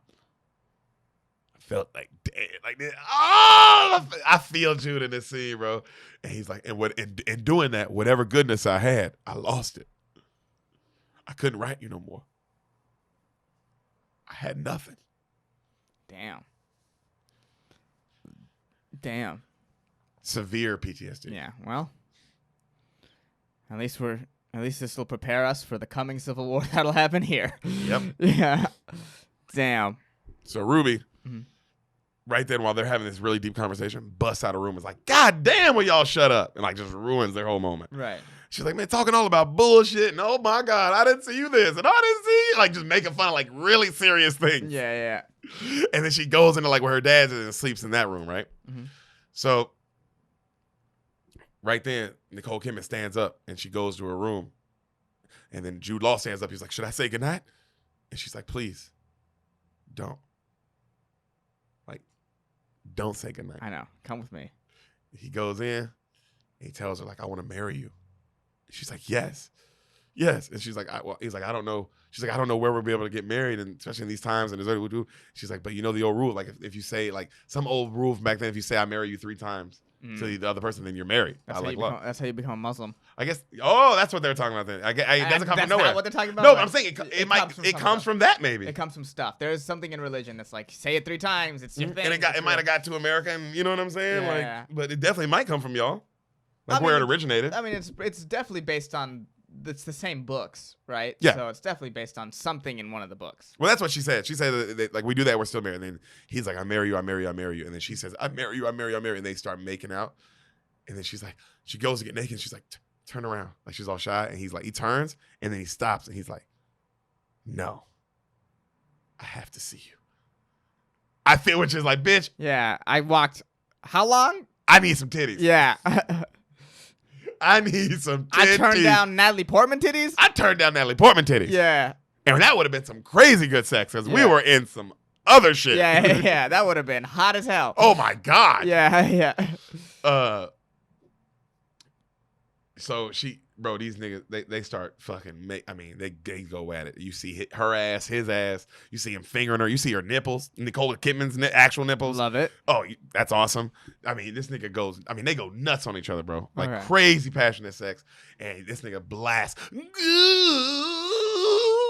away inside her. You know what I'm saying? Right. So the next morning, they're all hugged up. Okay. You know, and they're kissing. And he looks at Ruby and he asks Ruby for permission to live with Ada and Ruby at their place back at the farm. Right. And Ruby's like, all right, I guess. Like, you know, and he's like, thank you. So her dad's alive and he's feeling better. Like, he's clearly like, he'll be okay. They can travel him. Right. And so Jude, he said, hey, I'll ride on the horse with your dad. Make sure he's okay. You guys go ahead in case you get caught, you're not with deserters or anything. You know, right. We're behind you. And they're like, okay. Yeah, Jeff Teague's out there. He is. Yeah. And Jeff Teague, if you've noticed, is not a nice guy. No. With his albino friend. Nope. I couldn't think of anyone Jeff Teague played with. Yeah. Damari Carroll. Oh, good fucking pull. He used to be a Grizzly. Yeah. He used to be in everything. Yeah, he was. All 32 teams. Yeah, Damari Carroll's played for everybody. He was either a Warrior at one point? No. So they head off and Jude watches smiling. She smiles back, right? Mm-hmm. So Ruby is telling Ada how, like, you know, Georgia better be tending to the animals back at the farm like she told her would do. And then Ada's like, you know you like Georgia. She's like, I do not like Georgia. She's like, I can tell you like Georgia. She clearly likes Georgia. Okay. You know what I mean? And she's like, I do not. Right then Teague shows up. Well, hey, ladies, how y'all doing? And his whole crew surrounds him and they're like, and then he was like, that was a long funeral for your daddy, if that's what that was up there. And she doesn't say anything. And then they have Georgia. And this nigga's bound up. And they're like, your old friend Georgia here told us where you were. It took a little convincing. And you see this nigga's tortured and beat the fuck up. Right. You know what I mean? And Nicole's looking at him. She's like, there's going to be a reckoning one day for you, Teague. When this war is over, there will be a reckoning for you. And Teague's like, that world's for you, not me. There'll be no reckoning for me. You know? Right then, they look up, and Teague's men see Ruby's dad riding by full speed. And they're like, what the fuck? And then Teague goes to shoot him, and then Ruby's like, no! Shoots that nigga. Doesn't kill him, but shoots him. They blast Ruby. Full fight breaks out. Jude Law comes running down the hill, fucking kills 2 of the niggas, gets Teague down on the horse, fucking kills that nigga, bro. Damn. The albino dude gets away. Oh, Damari! He gets away. Yeah. Jude goes after him. Okay. Jude's like, hey, get him. Get him. Jude fucking catches up to him. And now they're doing this thing where like catch up to him and he's on a horse, and there's trees everywhere. They're in the forest, but they're walking like this now. But they're walking side by side, talking to each other, but there's distance in between them. Right. You see what I'm saying? Right. And the guy says, like, Jude Law's like, hey man, give me your gun. Give me your gun and just get out of here and never come back. Like, I'll let you do that. Mm-hmm. And the guy's like, ain't gonna happen, brother. And Jude's like, come on. This war ain't gets over. It ain't got nothing to do with you. With me, I'm done fighting. I'm done killing. Just go. And the guy's like, nope. Because he's just a crazy motherfucker, bro. Right. And you can see, and the fucking Jude Law's like, and he's like, you know what I have on my side? He doesn't say it. Jude Law's like, what? The confidence of youth. They draw on each other. Jude Law shoots that nigga dead right in the head. The horse goes riding off. Back where Nicole Kidman is, she sees a bunch of crows. She hears the gunshots, and then sees a bunch of crows fly up, like in her vision. Right. And she's like, Inman. And she takes off running, right? And then she sees a horse carrying the dude's dead body. She's like, Inman! Camera goes back to Inman's like this, still pointing at him. And then goes, coughs up a bunch of blood. Oh, no. He's been shot in the chest. Inman! You see Inman walking, and it's her actual vision from the wall. Well, damn. The actual thing that she saw, and this nigga falls. Damn.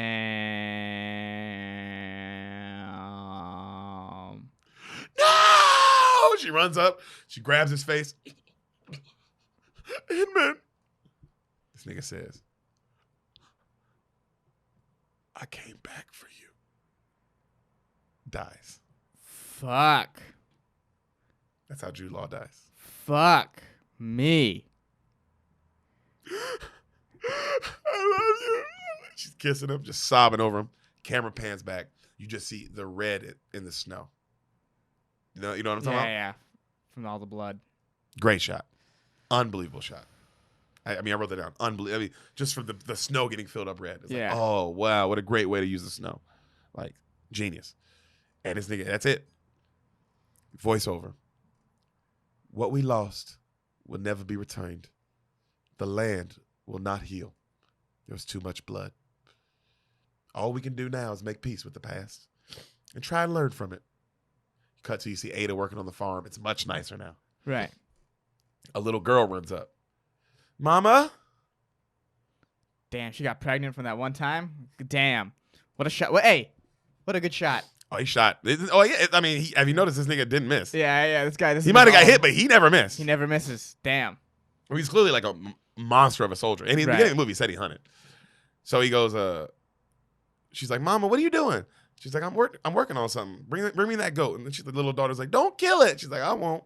Hush now. She, Nicole Kidman like fixes up the goat or something. And then she goes, there are days now that I manage not to think of you because the farm calls for too much urgency than my heart that day. But this time of year, there's so much beauty everywhere. I find you in all of it.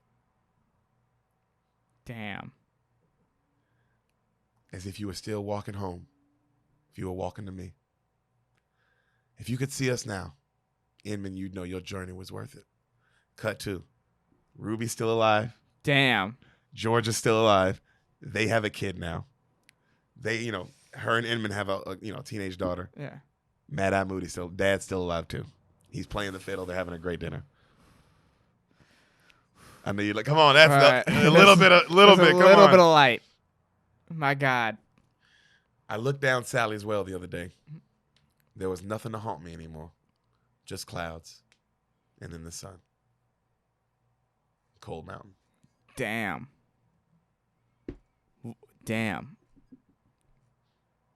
Jesus, what a sad movie. It's one of the best movies I've ever seen, bro. What a sad, crazy movie. I put this movie up there with, and you can tell me if $1 Million Baby after you see it. Okay. It's like that. Okay. Can you look up who they lost to? What year was this? 2003? This might have been the year they lost to Mystic River. Ooh, this might have been Mystic River's year. Yeah, because I'm very curious now as to what was going on that year. Because Jesus Christ. What'd you think of the movie, though, brother? I mean, it was intense as fuck. Anybody you love Jude? Jude, I like Portman. Portman. Yeah, I liked her. I mean, Renee was badass. I can't believe she survived. I thought she was for sure dead. I thought pretty much everyone was dead except for Kidman. Do you see it? Or are you still looking it up? I think I'm in the wrong year. Hold on. What? Check the 2003 year? Is that what you're checking? I did. I guess I should check 2004. 2004. Right. To see. Let's see. I could be wrong about when it came out, but that feels around the time it came out. Let's see here, brother.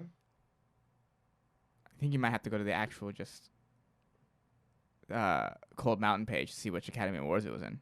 Found it. Okay. Best picture that year. Oh, wow. Lord of the Rings, Return of the King. That was that year. Okay. Well, yeah. Best director, Peter Jackson. Uh-huh. Best actor, Sean Penn, Mystic River. Mystic River. Best actress, Charlize Theron in Monster. Oh, have you seen Monster? I haven't seen Monster. Oh, that'll be a fun one. And then best supporting actor, Tim Robbins, Mystic River, and then best supporting actress, Renee Zellweger. Cool Mountain. Okay. So I got Mystic Rivered. Yeah, I got Mystic River. And Lord of the Rings. That's Lord of the Rings too. Yeah, they won like 13 that year. Yeah, they did. Yeah. Lord of the Rings. I'm scrolling. Like, actually, Lord of the Rings is pretty much all these. No, I think it won the most Academy Awards or tied for the most Academy Awards ever with Titanic. I mean, it's one of the greatest. I mean, it's the greatest film franchise of all time, and to me, the greatest movie of all time. I mean, one of at least. Maybe not the greatest movie of all time, but it's in my top 5.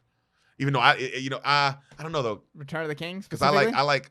Yeah. Oh no, I was actually thinking Lord of the Rings. I like Two Towers and Fellowship of the Ring. I felt like all the Academy Awards. They're all perfect though. I felt all the Academy Awards for Lord of the Rings was them just giving it for the series. If that makes sense. It's perfect. Yeah. Just like each movie was perfect. Yeah, each movie got nominated for all the Oscars, but the third one was when they were like, all right, they're like, we'll give it to them. We'll give you for this is a accumulation Oscar for everything. To end this like you did. Yeah. Perfectly. Yeah. I mean, they landed the plane. Yeah, they really did. They landed the plane. It was not 9/11. All right, dude. That's the one thing you could say about Lord of the Rings.